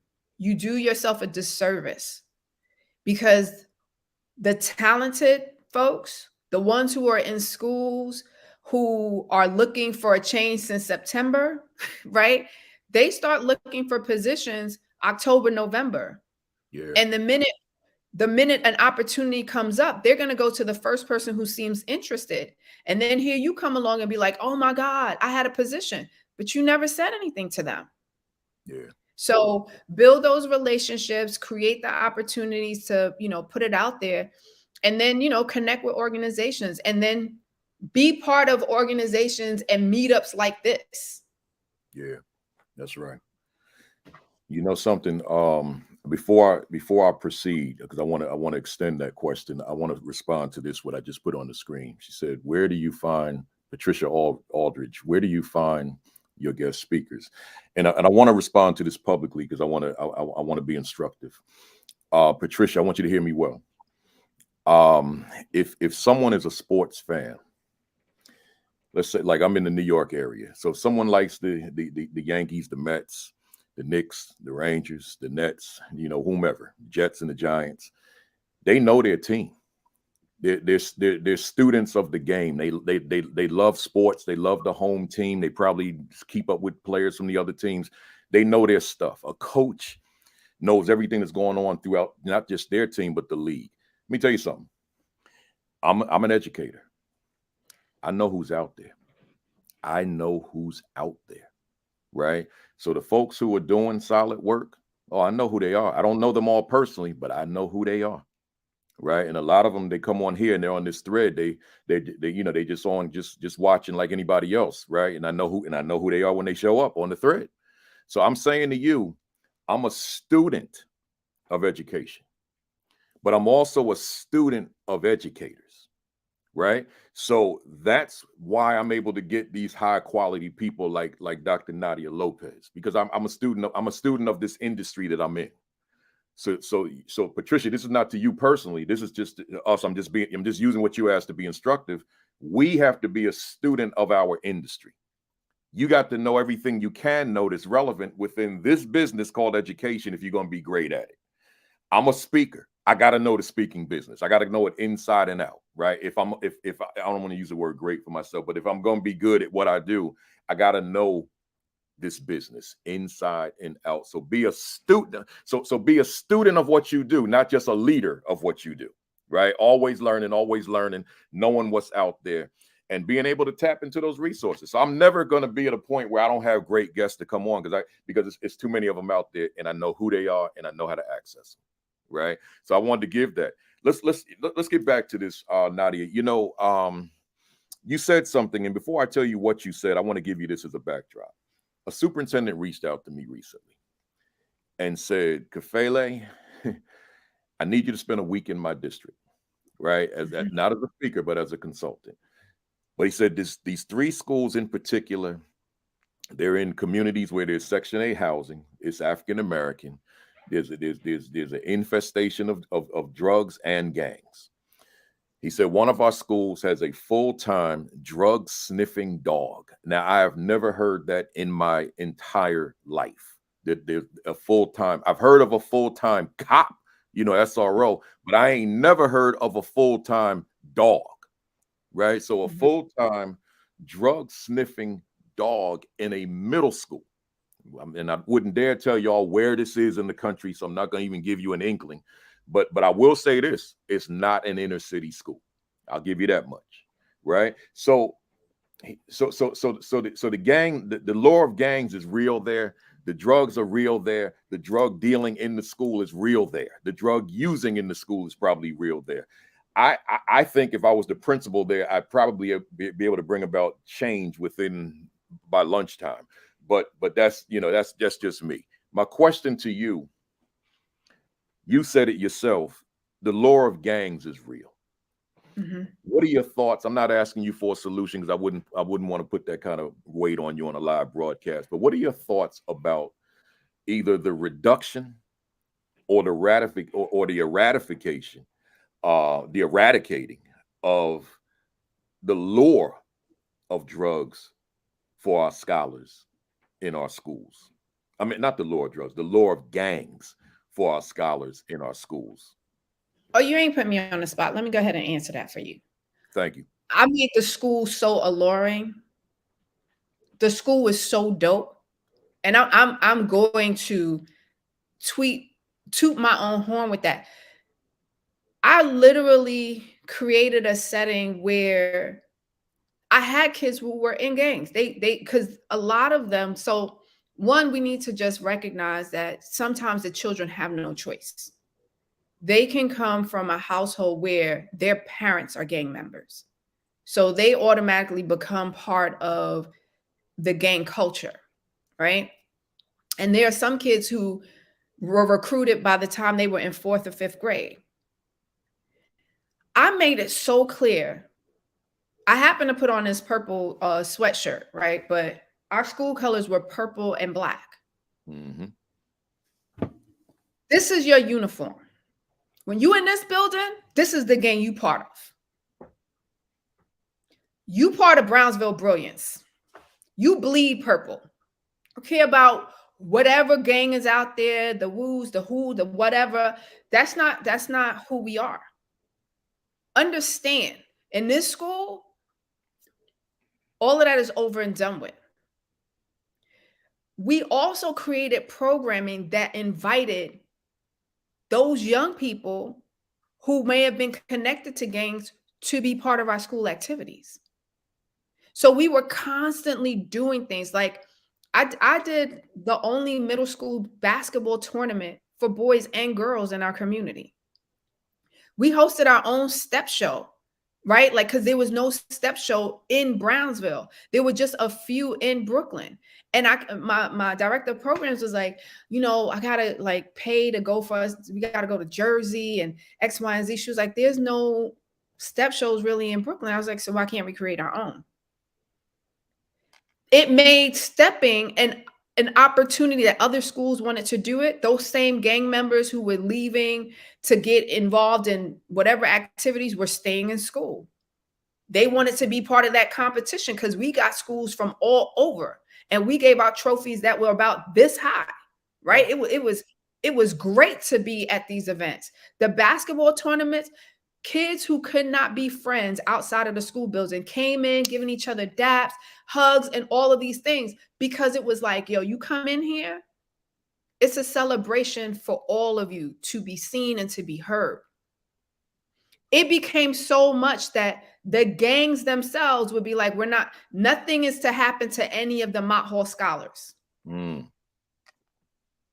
I could go outside. I remember there was gang members lined up. I went out there with members of my team, like, so what we're not going to do is about to play this game.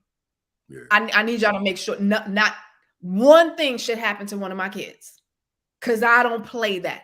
Y'all could come see me. And they were like, yo, she a real one. She crazy. I am. Yeah. You understand? Like, you have to become that person. And I'm not saying it's for everyone. But again, I came from a time and a place where I grew up in the gang era of New York City when it was not a joke, right? Your life was literally on the line. The same holds true now. But building these relationships and building the relationship is important. But you know what children recognize? When you value them. When you're showing them love and you're acknowledging that the world has dealt them a tough hand. And I apologize. I have apologized to thousands of children to say, I am sorry for the circumstances you're in. I know you're in this out of just survival. But while you're here with me, or you come to my school, or we have an event, the doors are open. Right? Like I've had gang members sit down with me and say, I wish I had you as a principal. I wouldn't be in the situation that I'm in now. So we're going to make sure your kids are good. That's what you do. And you create a culture because you create a culture that says these kids belong, because that's the reality. The reason why they go into the gangs is because they feel like there's nothing else for them. Yeah. Right? We're not teaching children financial literacy and how to make money. They join the gang because the gang is alluring, because they're going to give them some way of making money. Whether it's scamming, whether it's stealing, whether it's hustling. I taught every single one of my scholars. It was mandatory that when they're in 7th grade, they have to take a whole year of entrepreneurship and financial literacy. I'm going to teach y'all to make that legal money. I'm going to teach y'all how to hustle, but not get arrested, right? Create your own business, forge partnerships, know how to develop a business plan in 7th grade. When you start changing the tides and giving them value, you start making them see there's an alternative. They start saying, I don't want this. And so we have to change the landscape for the kids. It's not enough to say like, yo, Section 8, they living in the projects, these gangs, there's a proliferation. Yes, there's a proliferation because education has failed them and they don't have anything else. They don't have another means. They don't know what else is possible for them. But you know what? They know mathematics really well. They don't know how to do what you do in the classroom, but they know how to make that money. Yeah. Use that as leverage. We did music production. We partnered with Adidas. Same kids off the hook, can't sit down for an entire class. Teachers are like, oh my God, they have their ADHD. Blah, blah, blah, blah, blah. Went to Adidas downtown in Soho, Manhattan. I have a music I had a music production class because I'm no longer the principal, and the kids loved it. They saw on our social media what we were doing. They said, can we have your kids come? We're going to pay for everything, bus them, give them lunch. We go to Soho. They got Mac computers in the store, all lined up.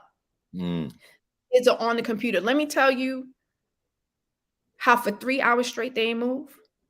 Wow. I was like, do you need to go to the bathroom? Now we good.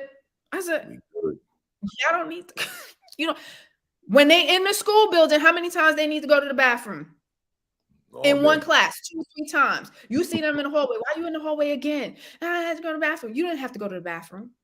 They're in this Adidas building. They are on this computer. They're making their beats. They sitting next to each other. They're talking, but they're focused. I'm like, I took videos. I sent it to the team. They were sick of me. How come they didn't move? Yeah. See what it is? They like this. Yeah. It's connected to their interest. A room filled with boys. Even the people from Adidas was like, oh my God, this is incredible. And came out with some of the dopest beats.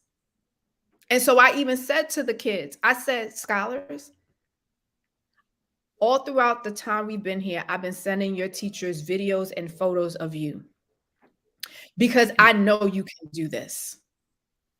And so my job now is to figure out how do we incorporate what you were able to do here in the school so you're not bored out of your mind, that you're not trying to leave the classroom every minute, that you're not required to take medication to control you, because y'all could do it, but it's about what is your interest. But if you don't get through school, y'all can't do this. Do you understand? They were like, yes. Do you understand the disposition of these children changed when they was in class? Because they were like, we want more of that. Yeah. So create the culture. Create it. And that's what leaders launch. You know, it's a team effort, folks out there, but it starts with you, starts with your leadership. And that's why this academy was created, because there's a lot of y'all in assistant principalship and y'all very good at suspending kids and supervising cafeterias during lunch periods. But it's so much more. There's a comment. There's a comment that the one I got on the screen. Yes.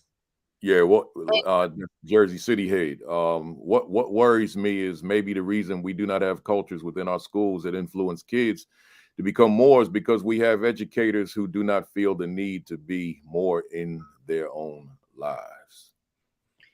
Yeah. And so I want to say yes. And that's why every experience I created for scholars, I did it for the adults. That was important to me.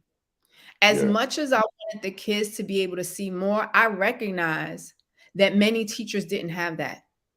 And even as a person who's not in the principalship anymore, I still do that. There are educators who have gone from K through 16 and went right back into the classroom. They don't know anything different.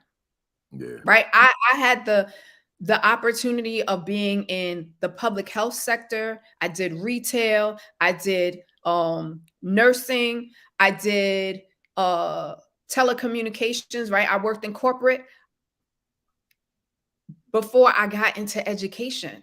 So when I went in, I'm kind of like, why are we doing things this way? Like, I was so confused at how convoluted the education system was, because I was like, none of this is actually preparing kids for what they need to do in the real world. Mm-hmm. But I found that there were principals and teachers who were okay with doing that very thing because they didn't know anything else. Because what they were preparing the kids to be was like them, back in a system that hampered or oppressed them. So here I come with my big ideas, which is why I took the kids. Every one of the scholars, by the time they graduated our school, had gone to at least a minimum of 4 colleges and universities, because I wanted them to have the experience of going to different colleges and universities. Yeah. Every one of my scholars had to visit high schools in New York City, because New York City is a beast when you have to select high school. You're not going to your zone school. You have to pick from 300 different high schools, right? And so you need to know what you're interested in. So we did that work. But I also brought amazing, incredible speakers to our schools who looked like the kids, talking about positions that I was like, I wish I would have known this, because I wouldn't be an educator today, right? Like, that's how inspiring it was. And then we went out on field trips. Do you know, my adults would be like, thank you so much for this. I learned so much. Yeah. I had staff members who would find who it tapped into their passion and they created a side hustle. Or some just transitioned out of education and went into the very thing that they were inspired by a speaker. I'm not mad at that, because I never want somebody to feel like they are forced to have to stay in the profession. I want you to plant every seed possible. I want you to do your very best. But if you're inspired and encouraged to do more, go out there and do it. And that's the beauty of education that we don't celebrate. We make it seem like you have to stay inside of the school building. You know, the blessing when you transition out, you're also showing the children it's okay to leave the thing that is the most comfortable. Mm-hmm. It is okay to venture out because there's more out there. And that's not for everybody. But when you are feeling like there's more for me to do, go ahead and tap into it. That's right. So I encourage leaders, even if you've never had the experience yourself, the same way the question was, how do you get dynamic speakers? If you're on LinkedIn, if you're on Facebook, you're on Twitter, just say, I would love to have some guest speakers come speak to my scholars. Don't wait till May, because all of y'all wait until May, career day month. I hate it. I was just like, people go to work every day. Bring people in your school throughout the entire school year. Yeah. Don't get the traditional positions, the doctors, the nurses, the lawyers.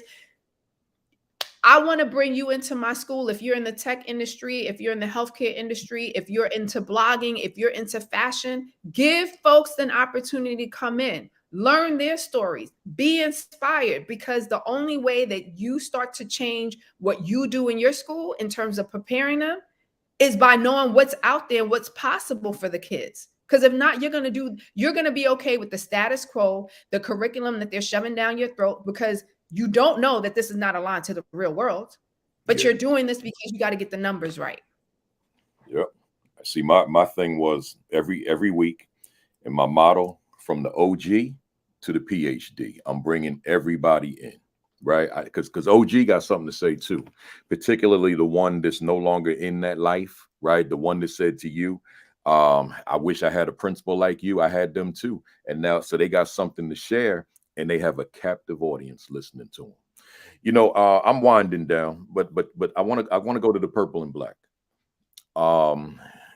Your school colors were purple and black because you wanted to remind the students that they were descendants of greatness. And that's my core, in terms of just all that Afrocentricity. So just talk to us, because there could be someone out there that doesn't understand this. Talk to us about the power of Black children internalizing the greatness of their Blackness and how that translates into success in school. The images within society, whether it's the media, the ways in which we are paid, right? We get less than the dollar as Black women, Black men, but more so Black women. The ways in which we are underrepresented in the very disciplines that we've created in math and science and even technology. It's always telling us that we're not valuable enough to be in certain spaces or to be acknowledged for our contributions. And so, one, when you deal with children, and in particular in Brownsville, I used to ask the kids, tell me something about Brownsville. Give me one word to describe it. Go. Rapists, drug dealers, arrests, cops, beatings, shootings. Like the list would go on and on. It wasn't peace, joy, friends, happiness, dinners. The list would go on and on with everything that was negative. That's internalized. An 11-year-old telling you that, a 12-year-old telling you that. When you ask a young man, where do you see yourself in 10 years? And they literally could say, I can't see past next year. I can't see past the next 2 years. That's internalized, right? Because how many times have children come in with the t-shirt with their friends on the front or the tag that, the celebration of that person's life, and the child was 14, 15, 16, and they were shot dead. That's normal in the community. So what I had to start with was I had to put them in the very clothing, the very color that represents majesty, that represents excellence, that represents a higher being of greatness. And I had to affirm them so that they understood the reason why you're wearing this black and purple is because you come from descendants of greatness. Everything that exists in this world is because our contributions created the math and sciences. That internet you go on is because of us. Don't get it confused. We created that, right?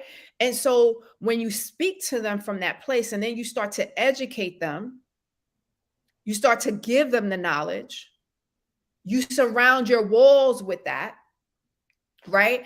People who look like them, it changes their mindset because now they're proud to wear this black and purple. I also made sure that they understood the reason why you have this black and purple is because you're going to stand out from everybody in this neighborhood. And so when you're out in those streets and you doing something wrong, guess what? It's going to come back to me because you're a representation of my expectations. So when you out there, you making your principal look bad. Yeah. And I take time to pour into you. You want me out here looking like a fool? Do you want me to be out in these streets like that? No. Okay.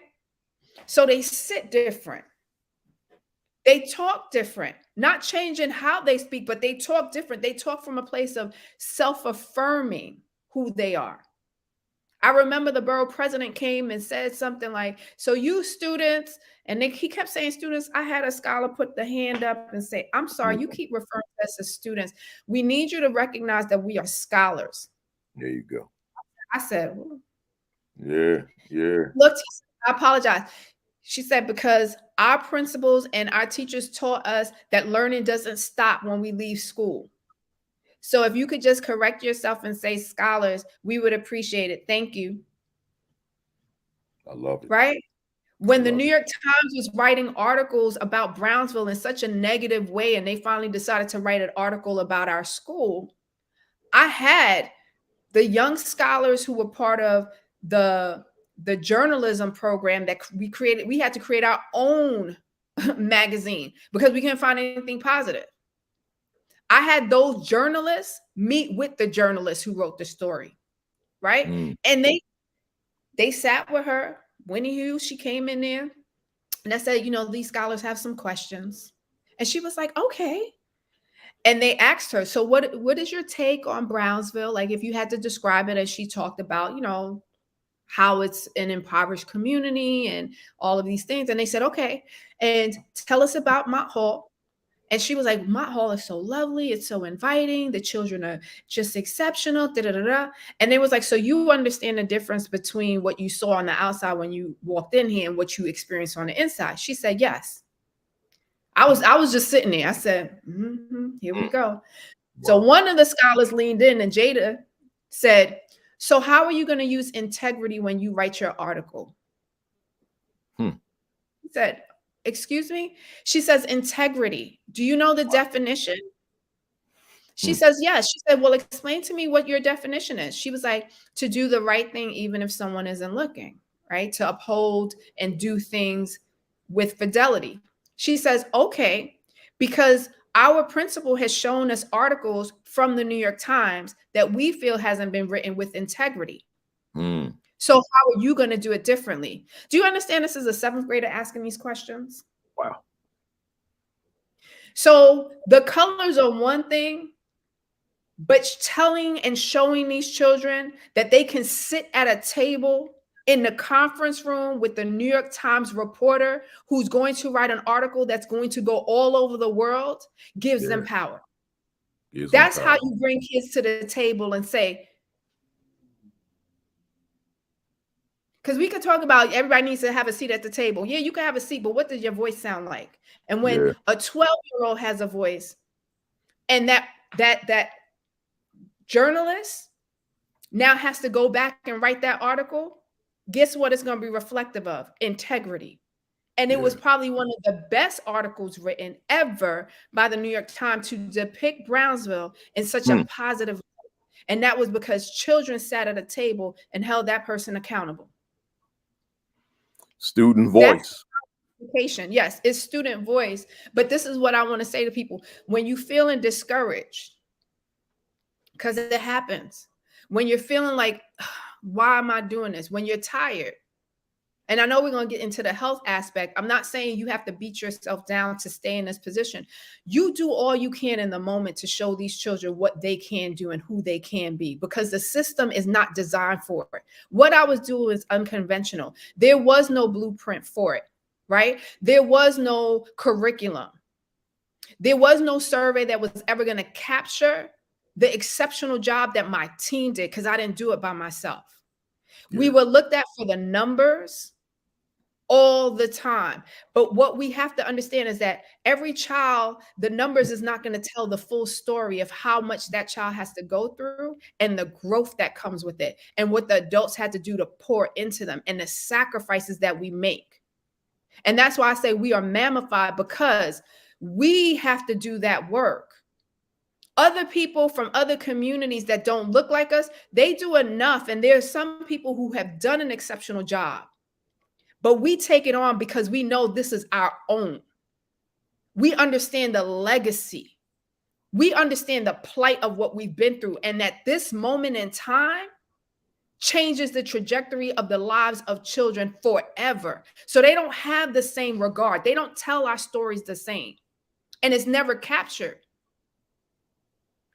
So when Principal Kafele is sharing with you, he makes time and he makes space, is because what he's doing for you is not what the investment is on any level in any education system. He could be doing other things. He could be with his wife. He could be talking to his mama, right? I could be with my mother who's 79 years old, but we are here because we want you to know that this is not easy, but we've been through it.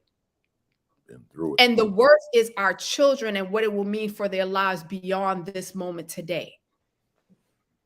What a word. You know, Doc, next time we get together, I'll get through the 5 or 6 I just cut, and I want to go to this last one, and then we get to our rapid fire. The principalship took a toll on you mentally, emotionally, and physically.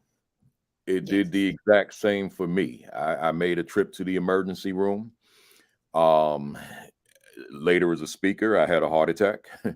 Diabetes came with it, but then as a principal, that required a trip to the ER, and just a breakdown. You know, I'll get into specifics of that later. 20-year anniversary coming up next year, and I plan to put it all on video, tell the story, and hopefully it's going to be a blessing to somebody else in terms of how I came through it. But I want to ask you, Talk to us about how, and I guess I could say how you allowed, in a positive way, the principalship to bring you to that point, and what would be your advice to someone listening who is going hard 24/7, who brags that they don't sleep because I don't need to sleep because I go so hard, while y'all weaker people are sleeping, I'm awake doing this thing at a high level. Talk to us about that mentality and how you overcame it, and what advice you may have for someone listening that needs to hear it. I used to pride myself in saying that I was a functioning burnout. Right. I used to pride myself because there was so many people who were like, at some point you're gonna burn out. And I'm like, I'm still doing this. Yeah. I'm still doing it. And part of it is the ego that's embedded in the savior complex. Sometimes we talk about when white people come into our schools and they're trying to be the saviors, but we have to take full responsibility and being accountable for, we play a role in that too for ourselves, because we feel like we're the only ones who can love and lead these children and no one else can do it. That's savioristic. When no one else can do it like you do it, is being a savior. And I get it. The system has been designed where you don't have other people, or folks are just not as passionate, and what you do will never be replicated because who you are is not a replication. And that's what it is. But the quote that I use is, never kill yourself for the job that will never mourn your death. And I had to learn that. That's my quote. I learned that when I was in the hospital. And I did not know if I would live or how long I would live. Right. And I suffered with 2 autoimmune diseases. And the first one, many of y'all probably have dealt with yourselves and don't realize what you're dealing with. Right. I had acid reflux that was on 1,000. You use Rolaids, Tums, then it was Prilosec, Nexium, Prevacid, and then the doctor prescribed me Protonix. And I was on the drug for 6 years, right? Like, if I didn't take this medication, I would have these excruciating stomach pains that were just the onset of just like, because you're literally you're developing ulcers, if you will. And I would have to go to the emergency room and they would have to give me liquid lidocaine. If you know what lidocaine is, it's an anesthetic. I had to take the liquid version to stop the peristalsis because my esophagus, I would eat food and it would get trapped because now I developed eosinophilic esophagitis. So the acid reflux was going up. My esophagus became a foreign object to my body because the white blood cells are now trying to break it down. And so what should be like this big was like this big. And so food would get trapped. And so I would have to take liquid lidocaine to stop the peristalsis, right? Wow. But that medication that I kept taking to manage the stress from the work that you're internalizing, because everything is on your shoulders, no one said long-term use of this affects your kidneys. No one said, right, the importance of, you're supposed to drink water, but if I drink water and I didn't have a bathroom in my office, I had to walk all the way down the hallway. I didn't want to go all the way down the hallway. The bathroom didn't have a window. It was a whole thing. And I was just like, eh. So I would go a whole day without drinking water. Many of y'all drink coffee that you have reheated 6 times. It's not supposed to be reheated. Right? Like, you're supposed to just drink it. We don't even know what we're creating when we keep reheating, right? Microwaves are hitting milk and all this stuff. Like, it's not healthy. I'm not taking care of myself by exercising. My diet, I'll eat. It's 4 o'clock in the afternoon, 5 o'clock in the afternoon. And I'm in Brownsville, which is a food swamp, because it's not a food desert. There's food there, but the type of food we shouldn't be eating, right? All of these things are happening. And I'm killing myself slowly to be at the job because I would get there at 7:15, 7:30, but I wasn't leaving until 11 o'clock. I wasn't leaving until midnight when I'm being kicked out by the custodian. I was going Monday through Sunday. I would go to church. And those of y'all in Brooklyn, I would go to CCC. Pastor done in 90 minutes to 2 hours. I'm back in the school building, right? From 10:30 until 6 o'clock when the custodian is like, so hi, we gotta go. That was my life. But the sacrifices I was making was taking me away from my own family, was not helping me to become better as an individual, because with all of the stress comes depression, comes anxiety, comes panic attacks. You don't have time to leave the school. I couldn't find a therapist. I needed somebody Black. I didn't want to deal with anybody who wasn't culturally competent, because I don't need to take you through the therapy ride to help me. Like, it's too much. So all of these things were happening all at the same time. And when I finally took a minute to slow down, I was literally in the hospital. And all I could see is that my daughter, who should have been working towards celebrating her prom, to ending a school year and graduating, was in the emergency room with me instead of being with her friends. I had to go back to the emergency room again because they didn't know what was wrong with me. And now I have my mother was 75, reading her Bible, praying over me. Just 8 hours in the emergency room and them saying, we don't know what's wrong. They never knew what was wrong until they did a biopsy. And then they realized, oh, because they were telling me nothing's wrong. You had a kidney stone. I was like, I know I didn't have a kidney stone. What are you talking about? I didn't have high blood pressure. I didn't have diabetes. I didn't have any of the indicators that would give me the disease I developed, which is IgA nephropathy. It's an autoimmune disease. Black people, it's very rare that we get it. But because of the stress, because of the medication that I was taking, it was causing damage to my kidneys. My kidneys then became a foreign object, and my body started to break down my kidneys. So here's the thing. It was the first time that I found a therapist and could go to therapy with a Black woman. And let me tell you, she had to break me down. Okay, 2-3 hours. I would have never had the time if I was a principal to sit with anybody. Like, you start rushing them, like, I can't be here this long. How long is it going to take? Right? I finally went to yoga. I finally started doing meditation. I finally started reading books that had nothing to do with professional development. I started listening to podcasts that was not related to education. I actually had a life. You know what it's like? Some of y'all are going to say, she's speaking to me. Someone asks you, what do you do outside of work? And you don't have an answer.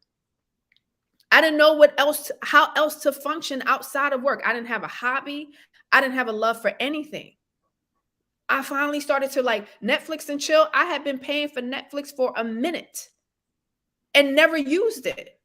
I was like, oh my God, there's some good movies, some good documentaries on here.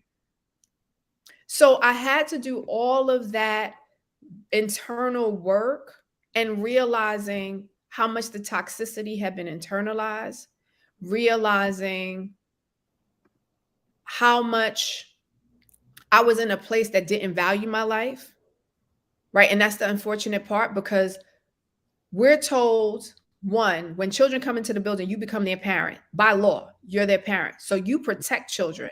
You create a nurturing environment. All of the SEL work that you have to do, all of the mandated stuff that you need to do to make sure that kids get what they need.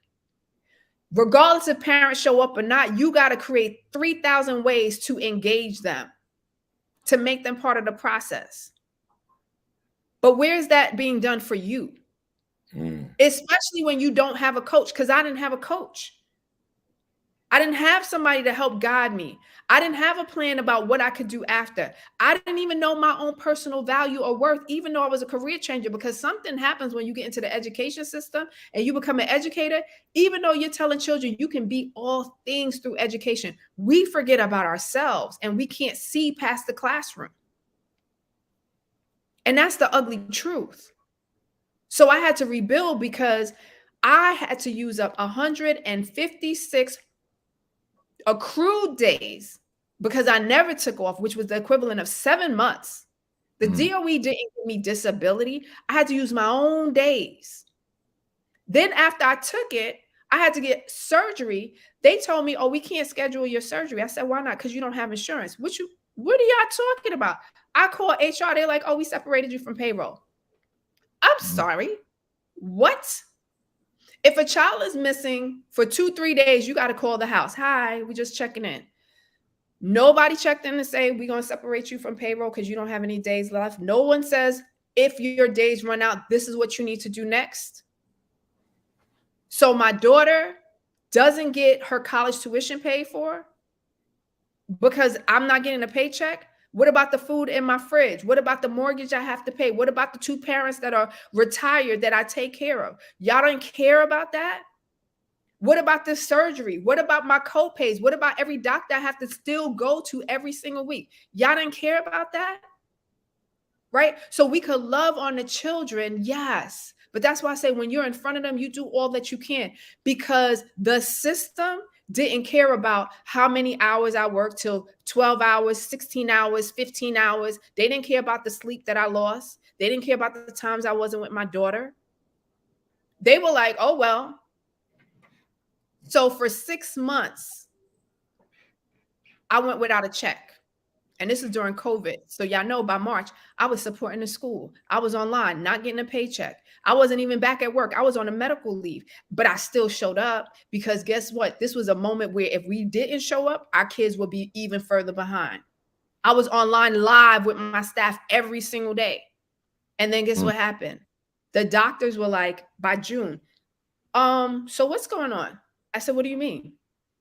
Are you fasting? I said, I'm not fasting. Why? Your labs are regressing. I said, what does that mean? Well, it's showing us that you are either not eating or something is happening, but you're starting to, you were in remission, but you're going back.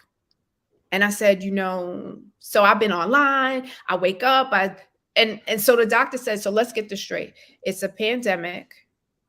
You're on a medical leave and you're still working and you're going out of remission now. Do you understand what's happening to you? He said, you have 3 options: dialysis, kidney transplant, or start planning an early death. There's no way around it because your kidneys cannot regenerate. There's no way of fixing it. So the more injury it has based off of the stress you're going through, you're going to have one of those 3 options. That was it.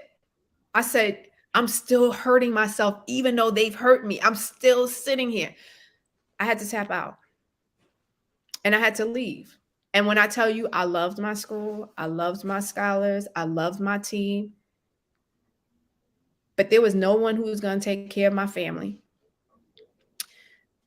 When it was going to come down to eulogizing me, who was going to be at that pulpit saying the words about who I was as a great person, it shouldn't have been my mother, right? And so I had to come to the realization of I have to choose me. And that would be the greatest example to all of those who I've led and I have told them to do their very best. That's the best example. Choosing me first. And so I encourage folks to take care of themselves. I encourage you to know that those red flags are not like something for you to just be like, it's going to get better. It doesn't get better. Take time, take your days, go to the doctor, be intentional about scheduling when you're going to take your vacation. Don't take the laptop to the beach with you. I used to do that notoriously. Disconnect, be a full human being.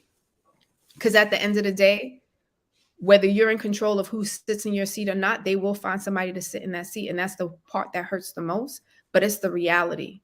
No one can replace you as a family member or a friend. Remember that. Wow. You have, you've blessed, I think about this every time, and I'm sure you do too, when we have an audience, whether it be in person or virtually, whatever, this platform, and we can bless somebody that we'll never, ever meet. And just reading the comments, I know you've blessed not only with your message for the past 2 hours, but your message of the last 5 minutes. Somebody needed to hear that. Somebody heard that. Somebody is going to do something with that, I'm sure. You know, Elmani, who's a very good friend of mine, who's been on here all day, he had said, I can't find it because it's buried, but he said you probably need to have some kind of retreat for administrators to just talk about this. He had even mentioned the Poconos, right? And just a getaway. And I'm sure that there's a whole lot of folks that would come out and just spend a day with you and heal. You know, but I think your words just healed a lot of folks. I appreciate you. I was deliberate in saving that for the end. However, we do have the rapid fire bam questions. These are quick. One word answer or one sentence if needed. But if it goes over a sentence, I'm going to just say stop. Right? So here we go. Is education on the right path for underserved children? No. Can true equity occur in America's schools for Black, brown, and other underserved students? If we choose to. Does Dr. Nadia Lopez work contribute to the progress we desperately need? Yes. If you could do a reset on your life, would your line of work be different or the same? It would be the same. Why do you continue to do this work? Because God has chosen me to do so. What fires you up particularly within the work that you do? Empowering leaders and seeing the joy of children. What do you dislike about the work you do? The trauma, the exhaustion, and the devaluing of our profession. What has been your greatest victory in this work thus far? Seeing children graduate, seeing children see themselves as valuable, and helping to support adults to thrive. What was your greatest mistake in this work? Not taking care of myself. And what has been your greatest challenge in this work? To let go. Are you proud of your first year? I think it was your first and only year as an assistant principal. I am. Are you proud of your first year as a principal? I made it. Yes, I am. Very proud.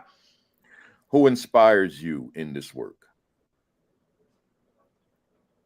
The children first, and the adults who sit in their classrooms, and then individuals like yourself who continue to give back. Appreciate you. What are you reading right now? Book, blog, article, anything? The Afro Minimalist book. It's all about getting rid of excessive things in your household and in your life. What book would you recommend for our viewers this afternoon? Can I give you 3? Yeah, absolutely. So if you haven't read The Alchemist, you need to. It's really, really important. It helps you to know where people are at. The second book is The Miseducation of the Negro. I think that people should read it again, even if you read it before. It's not about what other people are doing, it's what we do to ourselves. And the third book actually is, if you're a leader, it's a book that I read. It's actually Phil Jackson's 11 Rings. I love basketball, but it really teaches you how to bring together teams of individuals who are different, but can all come together for one goal and win the championship. And so that's the success of children. My Bible purchased from Liberation Bookstore on Malcolm X Boulevard, The Miseducation of the Negro. What do you want to accomplish that you haven't accomplished yet? Oh, I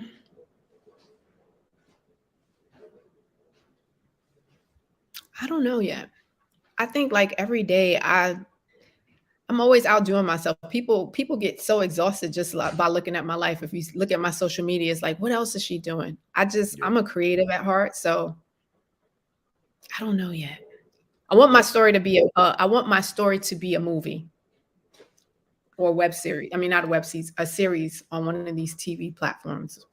Keep pushing. I'm sure it will be. Are you satisfied with where you are professionally right now?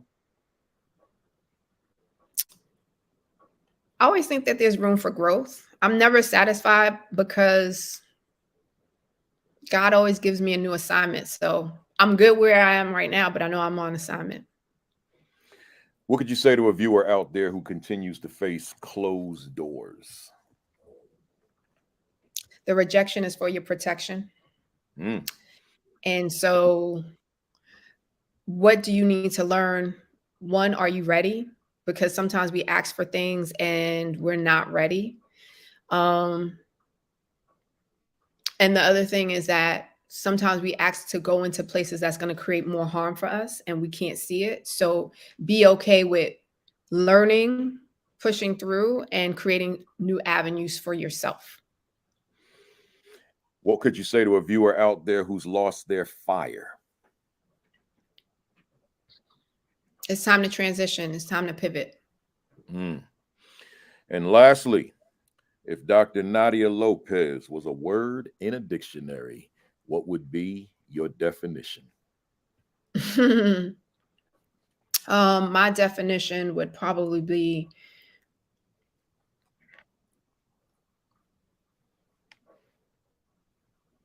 audacious human being who refuses to back down and disrupts unapologetically.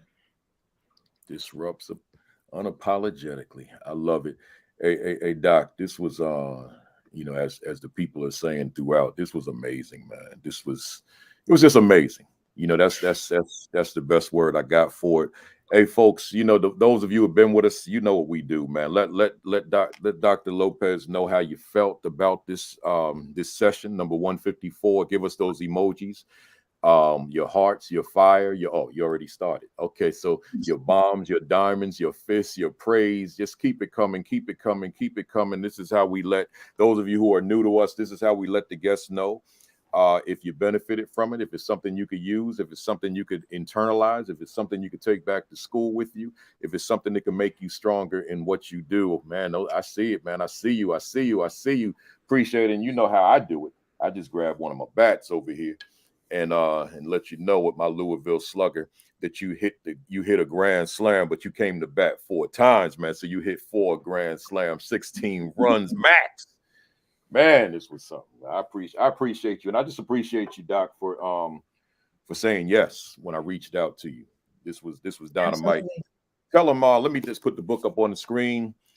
Bridge to Brilliance. Go to Amazon right now, y'all. Let's take it back to number 1. It always, was for a long time, but it's been out for a minute. But let's take it back to number 1 in those categories that it's in. Just get your copy today. I promise you, I've read it cover to cover. You're gonna love it. So get your copy. Because see, she couldn't talk about everything. Right. Tell the folks how to get in touch with you, how to book you, all that good stuff.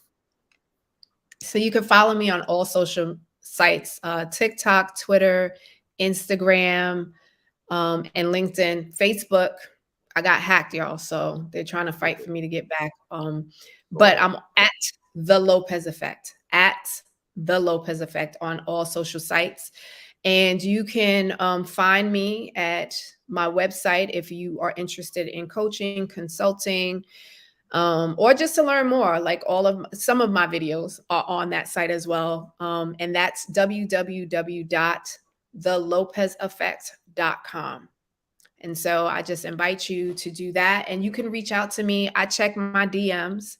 I am constantly checking them. So you can send me a message if you want to follow up or you just want to share some feedback. I truly appreciate it. And I thank you again for the opportunity of sharing space.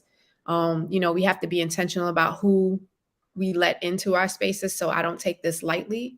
And to be in front of your audience, I truly appreciate it. And I want to encourage people to understand the power of relationships, right?